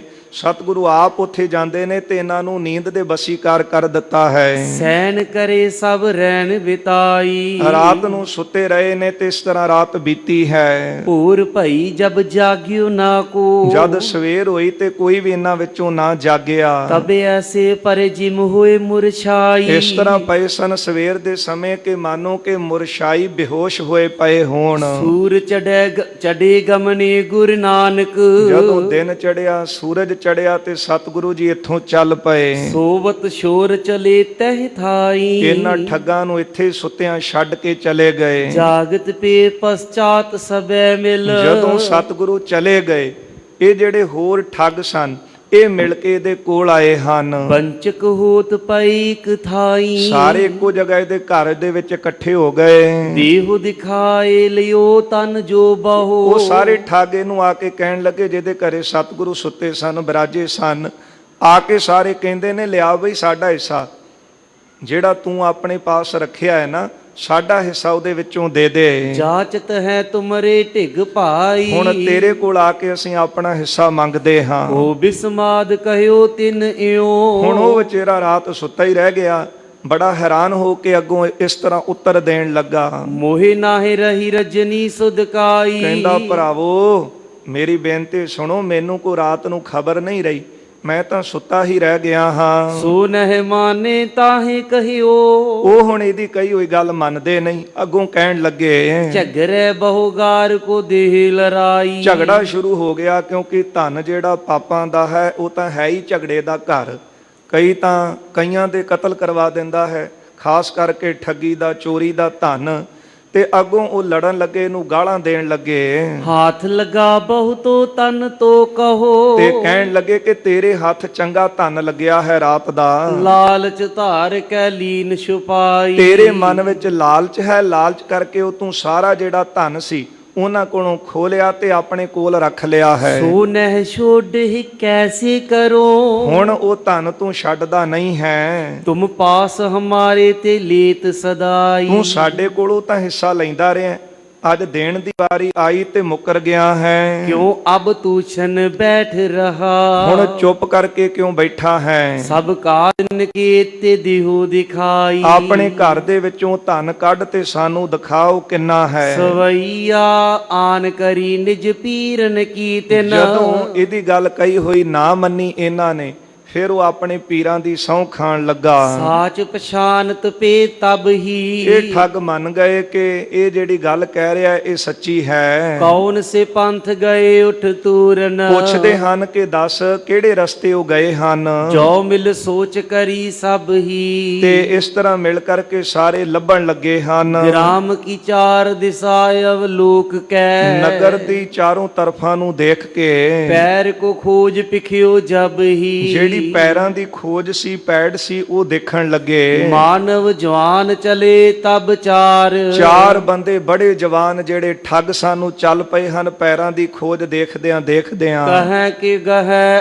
ਹਮ ਜਾਂ ਅਬ ਹੀ। ਕਹਿਣ ਲੱਗੇ ਕਿ ਅਸੀਂ ਹੁਣੇ ਜਾਣੇ ਆ ਤੇ ਉਹਨਾਂ ਨੂੰ ਫੜ ਲੈਨੇ ਆ, ਰਸਤੇ ਵਿੱਚ ਉਹ ਜਾਣਗੇ ਕਿੱਧਰ। ਸਵਈਆ ਪੰਚਮੇ ਕੋਸ ਮੈਂ ਜਾਏ ਮਿਲੇ। 5 ਕੋਦ ਦੇ ਉੱਤੇ ਜਾ ਕੇ ਸਤਿਗੁਰਾਂ ਨੂੰ ਮਿਲ ਪਏ। ਇੱਕ ਬੰਚਕ ਉੱਚ ਕੋ ਵਾਕਿ ਲਾਇਓ। ਇੱਕ ਠੱਗ ਨੇ ਜਦੋਂ ਸਤਿਗੁਰਾਂ ਨੂੰ ਅੱਗੇ ਜਾਂਦਿਆਂ ਦੇਖਿਆ ਤੇ ਉੱਚੀ ਆਵਾਜ਼ ਦੇ ਕੇ ਕਹਿਣ ਲੱਗਾ, ਜਾਹੋ ਕਹਾਂ ਅਬ ਠਾਂਡ ਰਹੋ। ਕਹਿਣ ਲੱਗਾ ਰੁਕ ਜਾਓ, ਇੱਥੇ ਕਿੱਧਰ ਚੱਲੇ ਹੋ? ਨਿਸ਼ਚੈ ਕਰ ਮੇਰੂ ਚੁਰਾਏ ਚਲਿਆਇਓ। ਤੇ ਨਿਸ਼ਚੈ ਕਰਕੇ ਤੁਸੀਂ ਸਾਡੇ ਘਰੋਂ ਕੁਝ ਚੋਰੀ ਕਰਕੇ ਚੱਲੇ ਹੋ। ਮਾਰਹਿੰਗੇ ਨਹੀਂ ਜੀਵਤ ਛੋਡਹੇ। ਮਾਰ ਦਵਾਂਗੇ, ਤੁਹਾਨੂੰ ਜਿਉਂਦੇ ਨਹੀਂ ਛੱਡਾਂਗੇ। ਇਹੋ ਸਬੈ ਤਨ ਜੇਤੋ ਚੁਰਾਇਓ। ਜਿੰਨਾ ਧਨ ਸਾਡੇ ਘਰੋਂ ਚੋਰੀ ਕਰਕੇ ਲਿਆਂਦਾ ਉਹ ਸਾਨੂੰ ਵਾਪਸ ਦੇ ਦਿਓ। ਸ੍ਰੀ ਗੁਰ ਹਾਕ ਸੁਣੀ ਜਬ ਸਰੋਨ ਜਦੋਂ ਮੈਂ। ਇਸ ਦੀ ਆਵਾਜ਼ ਸਤਿਗੁਰਾਂ ਨੇ ਕੰਨਾਂ ਵਿੱਚ ਸੁਣੀ ਹੈ, ਹਾਂਡੇ ਰਹੇ ਨਾ ਪੈਰ ਉਠਾਇਓ। ਸਤਿਗੁਰੂ ਉੱਥੇ ਹੀ ਰੁਕ ਗਏ ਹਨ। ਗੁਰ ਬੂਝਨ ਕੀਨ ਕਹੋ ਤੁਮ ਕਿਆ।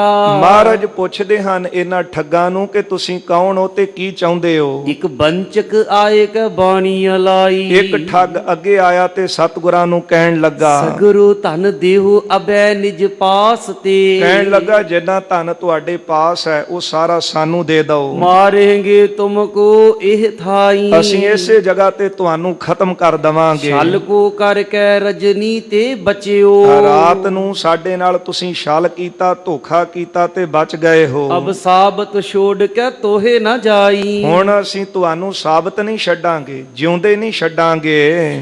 ਹਮਰੀ ਇਹ ਰੀਤ ਸਦੀਵ ਹੈ। ਇਹ ਤਾਂ ਸ਼ੁਰੂ ਤੋਂ ਹੀ ਸਾਡੀ ਰੀਤ ਮਰਿਆਦਾ ਚੱਲਦੀ ਆ ਰਹੀ ਹੈ ਸਾਡੀ। ਹਨ ਪੂਰਬ ਪਾਛੈ ਤੋਲੇ ਵਥ ਕਾਈ। ਇਹ ਤਾਂ ਸਾਡੀ ਰੀਤ ਚੱਲਦੀ ਆ ਰਹੀ ਹੈ ਪੂਰਬਲੀ ਕਿ ਪਹਿਲਾਂ ਬੰਦੇ ਨੂੰ ਮਾਰਦੇ ਹਾਂ ਜਾਨੋਂ ਤੇ ਫਿਰ ਉਹਦੀ ਵਸਤੂ ਖੋਹਦੇ ਹਾਂ। ਸਵਈਆ ਜੇ ਤੁਮ ਮਾਰਨੇ ਆਏ ਹਮੈ। ਸੁਣ ਕੇ ਸਤਿਗੁਰੂ ਕਹਿਣ ਲੱਗੇ ਨਾ ਠੱਗਾਂ ਨੂੰ ਕਿ ਜੇ ਤੁਸੀਂ ਸਾਨੂੰ ਮਾਰਨ ਆਏ ਹੋ। ਇੱਕ ਵਾਕ ਸੁਨੋ ਸੋ ਕਰੋ ਮਨ ਵਲਾਈ। ਸਤਿਗੁਰੂ ਕਹਿੰਦੇ ਮਾਰਨਾ ਤੇ ਮਾਰ ਦਿਓ, ਪਰ ਮਨ ਲਾ ਕੇ ਸਾਡੀ ਇੱਕ ਗੱਲ ਸੁਣ ਲਓ। ਹਿੰਦੁਨ ਕੋ ਤਨ ਜਾਨੋ ਹਮਾਰ।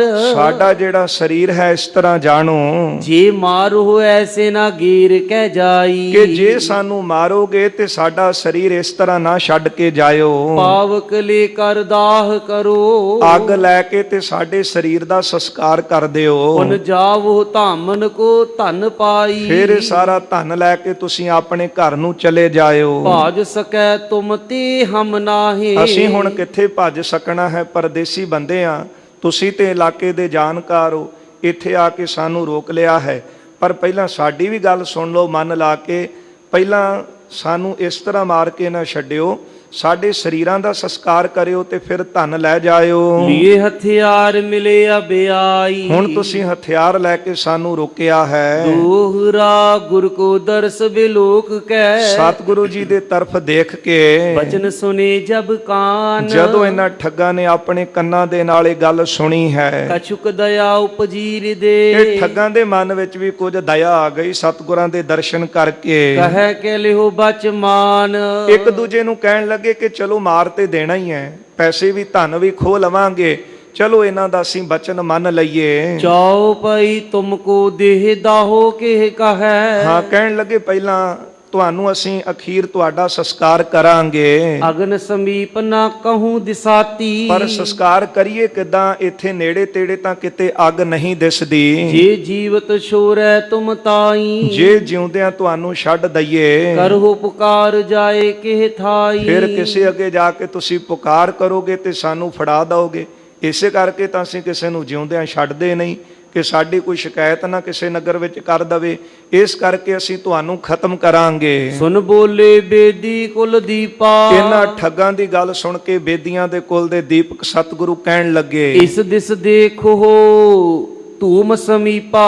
ਮਹਾਰਾਜ ਕਹਿੰਦੇ ਉਹ ਦੇਖੋ ਸਾਹਮਣੇ ਜਿੱਧਰ ਅਸੀਂ ਇਸ਼ਾਰਾ ਕਰ ਰਹੇ ਹਾਂ ਉਹ ਸਾਹਮਣੇ ਧੂਆਂ ਨਿਕਲ ਰਿਹਾ ਹੈ। ਹਮਰੇ ਜੀਵਤ ਅਗਨ ਅਨੀਜੈ। ਜਾਓ ਸਾਡੇ ਜਿਉਂਦਿਆਂ ਜੀ ਉੱਥੋਂ ਅੱਗ ਲੈ ਆਵੋ। ਮਾਰਨ ਬਹੁਰ ਖਟੋਸਟਨ ਕੀਜੈ। ਹਾਂ, ਪਹਿਲਾਂ ਮਾਰ ਦਿਓ ਤੇ ਫਿਰ ਇਹ ਵਸਤੂਆਂ ਸਾਰੀਆਂ ਖੋਹ ਲਿਓ। ਵੈ ਜਾਵੋ ਲਿਆਵਨ ਕੇ ਹੇਤਾ। ਦੋ ਬੰਦੇ ਜਿਹੜੇ ਨੇ ਉਹ ਸਾਹਮਣੇ ਜਿੱਥੋਂ ਧੂਆਂ ਨਿਕਲ ਰਿਹਾ ਉੱਥੋਂ ਅੱਗ ਲੈ ਆਵੋ। ਦਵੈ ਟਿਕ ਬੈਠੋ ਹੋਏ ਸੁਚੇਤਾ। ਤੇ ਦੋ ਬੰਦੇ ਸਾਡੇ ਲਾਗੇ ਸੁਚੇਤ ਹੋ ਕੇ ਬੈਠ ਜਾਵੋ। ਅਸੀਂ ਕਿਹੜਾ ਕਿਤੇ ਚਲੇ ਜਾਣਾ, ਦੋ ਬੰਦੇ ਇੱਥੇ ਆਪਣੇ ਰੋਕ ਦਓ ਤੇ ਦੋ ਸਾਹਮਣੇ ਅੱਗ ਲੈ ਆਵੋ। ਸ੍ਰੀ ਗੁਰ ਤਿਨ ਸੁਖ ਦੇਵਨ ਕਾਰਨ, ਸਤਿਗੁਰੂ ਜੀ ਇਹਨਾਂ ਦਾ ਵੀ ਭਲਾ ਕਰਨ ਵਾਸਤੇ ਇਸ ਬਿਦ ਕੀਨੇ ਬਚਨ ਉਚਾਰਨ, ਇਸ ਤਰ੍ਹਾਂ ਦੇ ਬਚਨ ਸਤਿਗੁਰੂ ਜੀ ਨੇ ਉਚਾਰਨ ਕੀਤੇ ਹਨ। ਕਹਿਉ ਮਾਨ ਸੋਈ ਬਿਦ ਕੀਨੰ, ਸਤਿਗੁਰਾਂ ਦਾ ਬਚਨ ਮੰਨ ਕੇ ਇਹਨਾਂ ਠੱਗਾਂ ਨੇ ਇਸੇ ਤਰ੍ਹਾਂ ਕੀਤਾ ਹੈ। ਦੁਇ ਗਮਨੇ ਜਹ ਅਗਨੀ ਚੀਨੰ, ਦੋ ਜਿਹੜੇ ਠੱਗ ਸਨ ਉਧਰ ਚਲੇ ਗਏ ਜਿੱਧਰ ਸਤਿਗੁਰਾਂ ਨੇ ਇਸ਼ਾਰਾ ਕੀਤਾ ਸੀ, ਸਾਹਮਣੇ ਉਹ ਧੂਆਂ ਨਿਕਲ ਰਿਹਾ, ਉੱਥੋਂ ਅੱਗ ਲੈ ਆਵੋ। ਦੁਇ ਬੈਠੇ ਹਥਿਆਰ ਉਗਾਰੇ, ਦੋ ਠੱਗ ਜਿਹੜੇ ਸੀ ਆਪਣੇ ਹੱਥ ਵਿੱਚ ਹਥਿਆਰ ਲੈ ਕੇ ਸ਼ਸਤਰ ਲੈ ਕੇ ਗੁਰੂ ਜੀ ਦੇ ਕੋਲ ਬੈਠ ਗਏ। ਹੋਇ ਸੁਚੇਤ ਟਿਗ ਮਾਰਨ ਹਾਰੇ, ਬੜੇ ਸੁਚੇਤ ਹੋ ਗਏ ਕਿ ਬਸ ਹੁਣੇ ਉਹ ਅੱਗ ਲੈ ਕੇ ਆਉਣਗੇ ਤੇ ਇਹਨਾਂ ਨੂੰ ਆਪਾਂ ਖਤਮ ਕਰ ਦਵਾਂਗੇ। ਮਗ ਮੈਂ ਜਾਤ ਚਲੇ ਸੋ ਦੋ, ਹੁਣ ਰਸਤੇ ਵਿੱਚ ਚੱਲ ਰਹੇ ਸਨ ਜਿਹੜੇ ਉਹ ਦੋ ਠੱਗ। ਦੇਖੇ ਨਰ ਕੋ ਮਾਰਤ ਕੋ, ਇਹਨਾਂ ਨੇ ਰਸਤੇ ਵਿੱਚ ਕੀ ਦੇਖਿਆ ਹੈ ਕਿ ਕਿਸੇ ਬੰਦੇ ਨੂੰ ਬਹੁਤ ਮਾਰ ਪੈ ਰਹੀ ਹੈ। ਬਾਂਧਿਓ ਲੀਨੇ ਜਾਤ ਅਗਾਰੀ, ਉਸ ਬੰਦੇ ਨੂੰ ਬੰਨ ਕਰਕੇ ਤੇ ਅੱਗੇ ਲੈ ਕੇ ਜਾ ਰਹੇ ਨੇ। ਮਾਰ ਮਾਰ ਪੀੜਾ ਦੇ ਭਾਰੀ, ਮਾਰ ਮਾਰ ਕੇ ਉਹਨੂੰ ਬਹੁਤੀ ਪੀੜਾ ਦੇ ਰਹੇ ਨੇ, ਬਹੁਤੇ ਦੁੱਖ ਦੇ ਰਹੇ ਹਨ। ਤਿਨ ਤੇ ਦੁਰ ਕੈ ਲੰਗੇ ਧਾਈ, ਉਹਨਾਂ ਕੋਲੋਂ ਇਹ ਲੁਕ ਗਏ ਕਿਉਂਕਿ ਮਾਰਨ ਵਾਲੇ ਬੰਦੇ ਜ਼ਿਆਦਾ ਸਨ ਤੇ ਜਿਹੜੇ ਬੰਦੇ ਨੂੰ ਮਾਰ ਪੈ ਰਹੀ ਸੀ ਉਹ ਬੜੀ ਭੈੜੇ ਤਰੀਕੇ ਨਾਲ ਉਹਨੂੰ ਮਾਰ ਰਹੇ ਸਨ। ਬੰਨਿਆ ਹੋਇਆ ਸੀ ਤੇ ਸ਼ਸਤਰਾਂ ਨਾਲ ਮਾਰ ਪੈ ਰਹੀ ਸੀ। ਇਹ ਜਿਹੜੇ ਦੋ ਠੱਗ ਅੱਗ ਲੈਣ ਜਾ ਰਹੇ ਸੀ, ਇਹਨਾਂ ਨੇ ਰਸਤੇ ਵਿੱਚ ਇਹ ਸਾਰਾ ਕੁਝ ਦੇਖਿਆ, ਆਪ ਲੁਕ ਕੇ ਅੱਗੇ ਚਲੇ ਗਏ। ਦੇਖੀ ਚਿਖਾ ਬਰੀ ਤੇ ਥਾਈ, ਅੱਗੇ ਗਏ ਨੇ ਤੇ ਜਿੱਧਰ ਸਤਿਗੁਰਾਂ ਨੇ ਇਸ਼ਾਰਾ ਕੀਤਾ ਸੀ ਨਾ ਅੱਗ ਲੈ ਆਓ, ਉੱਥੇ ਇੱਕ ਚਿਖਾ ਬਲਦੀ ਦੇਖੀ ਹੈ। ਅਗਨ ਨਿਕਾਸ ਲੀਨ ਨਿਜ ਹਾਥਾ, ਉਸ ਚਿਖਾ ਦੇ ਵਿੱਚੋਂ ਇਹਨਾਂ ਨੇ ਅੱਗ ਜਿਹੜੀ ਸੀ ਬਲਦੀ ਕੱਢ ਲਈ ਹੈ। ਹਟ ਗਮਨੇ ਜਿਤ ਦਿਸ ਜਗਨਾਥਾ, ਹੁਣ ਹਟੇ ਹਨ ਉੱਥੋਂ ਪਿਛਾਂ ਨੂੰ ਜਿੱਥੇ ਸਤਿਗੁਰੂ ਬੈਠੇ ਨੇ। ਬਹੁਰੇ ਆਏ ਕਰ ਦੇਖਿਓ ਦੋ, ਵਾਪਸ ਆਉਂਦਿਆਂ ਫਿਰ ਇਹਨਾਂ ਦੋਵਾਂ ਨੇ ਦੇਖਿਆ ਹੈ ਛੜਿਓ ਜਾਤ ਸਿਵ ਕਾ ਨਰ ਸੋ, ਕਿ ਉਹੀ ਬੰਦਾ ਜਿਹੜਾ ਸੀ ਜਿਹਨੂੰ ਜਾਂਦਿਆਂ ਮਾਰ ਪੈਂਦਿਆਂ ਦੇਖੀ, ਆਉਂਦਿਆਂ ਦੇਖਦੇ ਹਨ ਕਿ ਉਹਨੂੰ ਪਾਲਕੀ ਦੇ ਵਿੱਚ ਬਿਠਾ ਕੇ ਲਿਜਾ ਰਹੇ ਨੇ। ਗਾਵਤ ਗਾਇਕ ਰਾਗ ਅਗਾਰੀ, ਤੇ ਅੱਗੇ ਜਿਹੜੇ ਹਨ ਉਹ ਗਾਇਕ ਗਾਉਣ ਵਾਲੇ ਉਹਨੂੰ ਬੜੇ ਸਤਿਕਾਰ ਦੇ ਨਾਲ ਗਾ ਕੇ ਲਿਜਾ ਰਹੇ ਹਨ।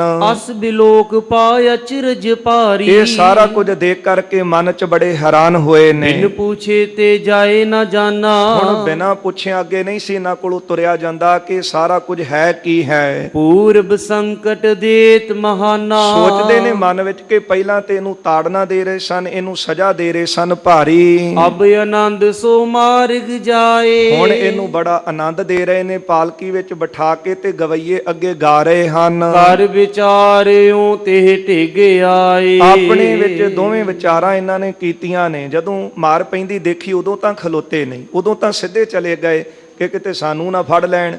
ਚਿਖਾ ਵਿੱਚੋਂ ਅੱਗ ਲਈ, ਜਿੱਧਰ ਗੁਰਦੇਵ ਨੇ ਇਸ਼ਾਰਾ ਕੀਤਾ ਸੀ ਉੱਥੋਂ ਅੱਗ ਲੈ ਕੇ ਵਾਪਸ ਪਰਤੇ ਨੇ। ਦੇਖਿਆ ਹੈ ਕਿ ਜਿਹਨੂੰ ਮਾਰ ਪੈ ਰਹੀ ਸੀ ਉਹਨੂੰ ਹੁਣ ਪਾਲਕੀ ਦੇ ਉੱਤੇ ਬਿਠਾਇਆ ਹੈ, ਅੱਗੇ ਗਵਈਏ ਗਾਉਂਦੇ ਜਾ ਰਹੇ ਨੇ ਤੇ ਉਹਨੂੰ ਬੜਾ ਸੁੱਖ ਦੇ ਰਹੇ ਹਨ। ਇਹ ਦੇਖ ਕਰਕੇ ਬੜੇ ਹੈਰਾਨ ਹੋਏ, ਪੁੱਛਣੋਂ ਰਿਹਾ ਨਾ ਗਿਆ। ਜਿਸ ਤਰ੍ਹਾਂ ਇਹ ਪੁੱਛਣਗੇ ਕਿ ਅਸੀਂ ਜਾਂਦਿਆਂ ਗਏ ਸੀ ਉਦੋਂ ਮਾਰ ਪੈ ਰਹੀ ਸੀ ਤੇ ਆਉਂਦਿਆਂ ਇੰਨਾ ਸਤਿਕਾਰ ਕਿਉਂ ਦੇ ਰਹੇ ਹੋ, ਇਹ ਸਾਰਾ ਕੁਝ ਜੋ ਵਾਰਤਾ ਇਹ ਸੁਣਾਉਣਗੇ ਰਹਿੰਦੇ ਪ੍ਰਸੰਗ ਵਿੱਚ ਆਪਾਂ ਕੱਲ ਦੇ ਦੀਵਾਨਾਂ 'ਚ ਸਰਵਣ ਕਰਾਂਗੇ, ਕਿਉਂਕਿ ਇੱਥੇ ਸਮਾਂ ਸਮਾਪਤੀ ਤੇ ਪਹੁੰਚ ਚੁੱਕਿਆ ਹੈ। ਸਤਿਗੁਰੂ ਕਿਰਪਾ ਕਰਨ, ਰਹਿਮਤ ਕਰਨ। ਸਤਿਗੁਰਾਂ ਦੀ ਵਡਿਆਈ ਹੈ, ਬਖਸ਼ਿਸ਼ ਹੈ ਮਾਲਕ ਦੀ ਕਿ ਜਿੱਥੇ ਸੰਤਾਂ ਦਾ ਉਧਾਰ ਕੀਤਾ, ਤਪੀਆਂ ਦਾ ਉਧਾਰ ਕੀਤਾ, ਉੱਥੇ ਸਤਿਗੁਰਾਂ ਨੇ ਰਾਖਸ਼ ਬਿਰਤੀ ਵਾਲਿਆਂ ਦਾ, ਕੌਡੇ ਰਾਖਸ਼ ਵਾਲੇ ਵਰਗਿਆਂ ਦਾ, ਠੱਗਾਂ ਦਾ ਵੀ ਸਤਿਗੁਰੂ ਜੀ ਨੇ ਉਧਾਰ ਕੀਤਾ ਹੈ। ਇਹਨਾਂ ਦਾ ਵੀ ਪਾਰ ਉਤਾਰਾ ਕੀਤਾ। ਸਾਰੇ ਨਗਰ ਨੂੰ ਸਤਿਗੁਰੂ ਜੀ ਨੇ ਸਿਮਰਨ ਕਰਨ ਦਾ, ਭਗਤੀ ਕਰਨ ਦਾ ਉਪਦੇਸ਼ ਦਿੱਤਾ। ਇਹਨਾਂ ਠੱਗਰਾਂ ਦੇ ਨਗਰ ਦੇ ਵਿੱਚ ਫਿਰ ਧਰਮਸ਼ਾਲਾ ਕਾਇਮ ਕੀਤੀ ਹੈ। ਇਹ ਵਿਚਾਰ ਆਪਾਂ ਕੱਲ ਦੇ ਦੀਵਾਨਾਂ 'ਚ ਸਰਵਣ ਕਰਾਂਗੇ। ਹੋਈਆਂ ਭੁੱਲਾਂ ਚੁੱਕਾਂ ਦੀ ਖਿਮਾ ਕਰ ਦੇਣੀ। ਸਤਿਗੁਰੂ ਕਿਰਪਾ ਕਰਨ। ਜੋ ਉਪਦੇਸ਼ ਸਤਿਗੁਰੂ ਜੀ ਝੋਲੀ ਵਿੱਚ ਪਾਉਂਦੇ ਹਨ, ਦਿੱਤੀ ਸਿੱਖਿਆ ਸਤਿਗੁਰਾਂ ਦੀ ਸਾਡੇ ਹਿਰਦੇ 'ਚ ਵੀ ਵਸ ਜਾਵੇ। ਲੋਕ ਸੁਖੀ ਪਰਲੋਕ ਸੁਹੇਲੇ ਹੋ ਸਕੀਏ। ਆਓ ਦੋ ਪੰਕਤੀਆਂ ਅਖੀਰਲੀਆਂ ਸਰਵਣ ਕਰੀਏ। ਇੱਥੇ ਸਮਾਪਤੀ ਹੈ ਜੀ। ਬਿਨ ਪੁੱਛੇ ਤੇ ਜਾਏ ਨਾ ਜਾਣਾ, ਪੂਰਬ ਸੰਕਟ ਦੇਤ ਮਹਾਨਾ, ਅਬ ਆਨੰਦ ਸੋ ਮਾਰਗ ਜਾਏ, ਕਰ ਵਿਚਾਰ ਇਉ ਤੇ ਢਿਗ ਆਏ। ਵਾਹਿਗੁਰੂ ਜੀ ਕਾ ਖਾਲਸਾ, ਵਾਹਿਗੁਰੂ ਜੀ ਕੀ ਫਤਿਹ।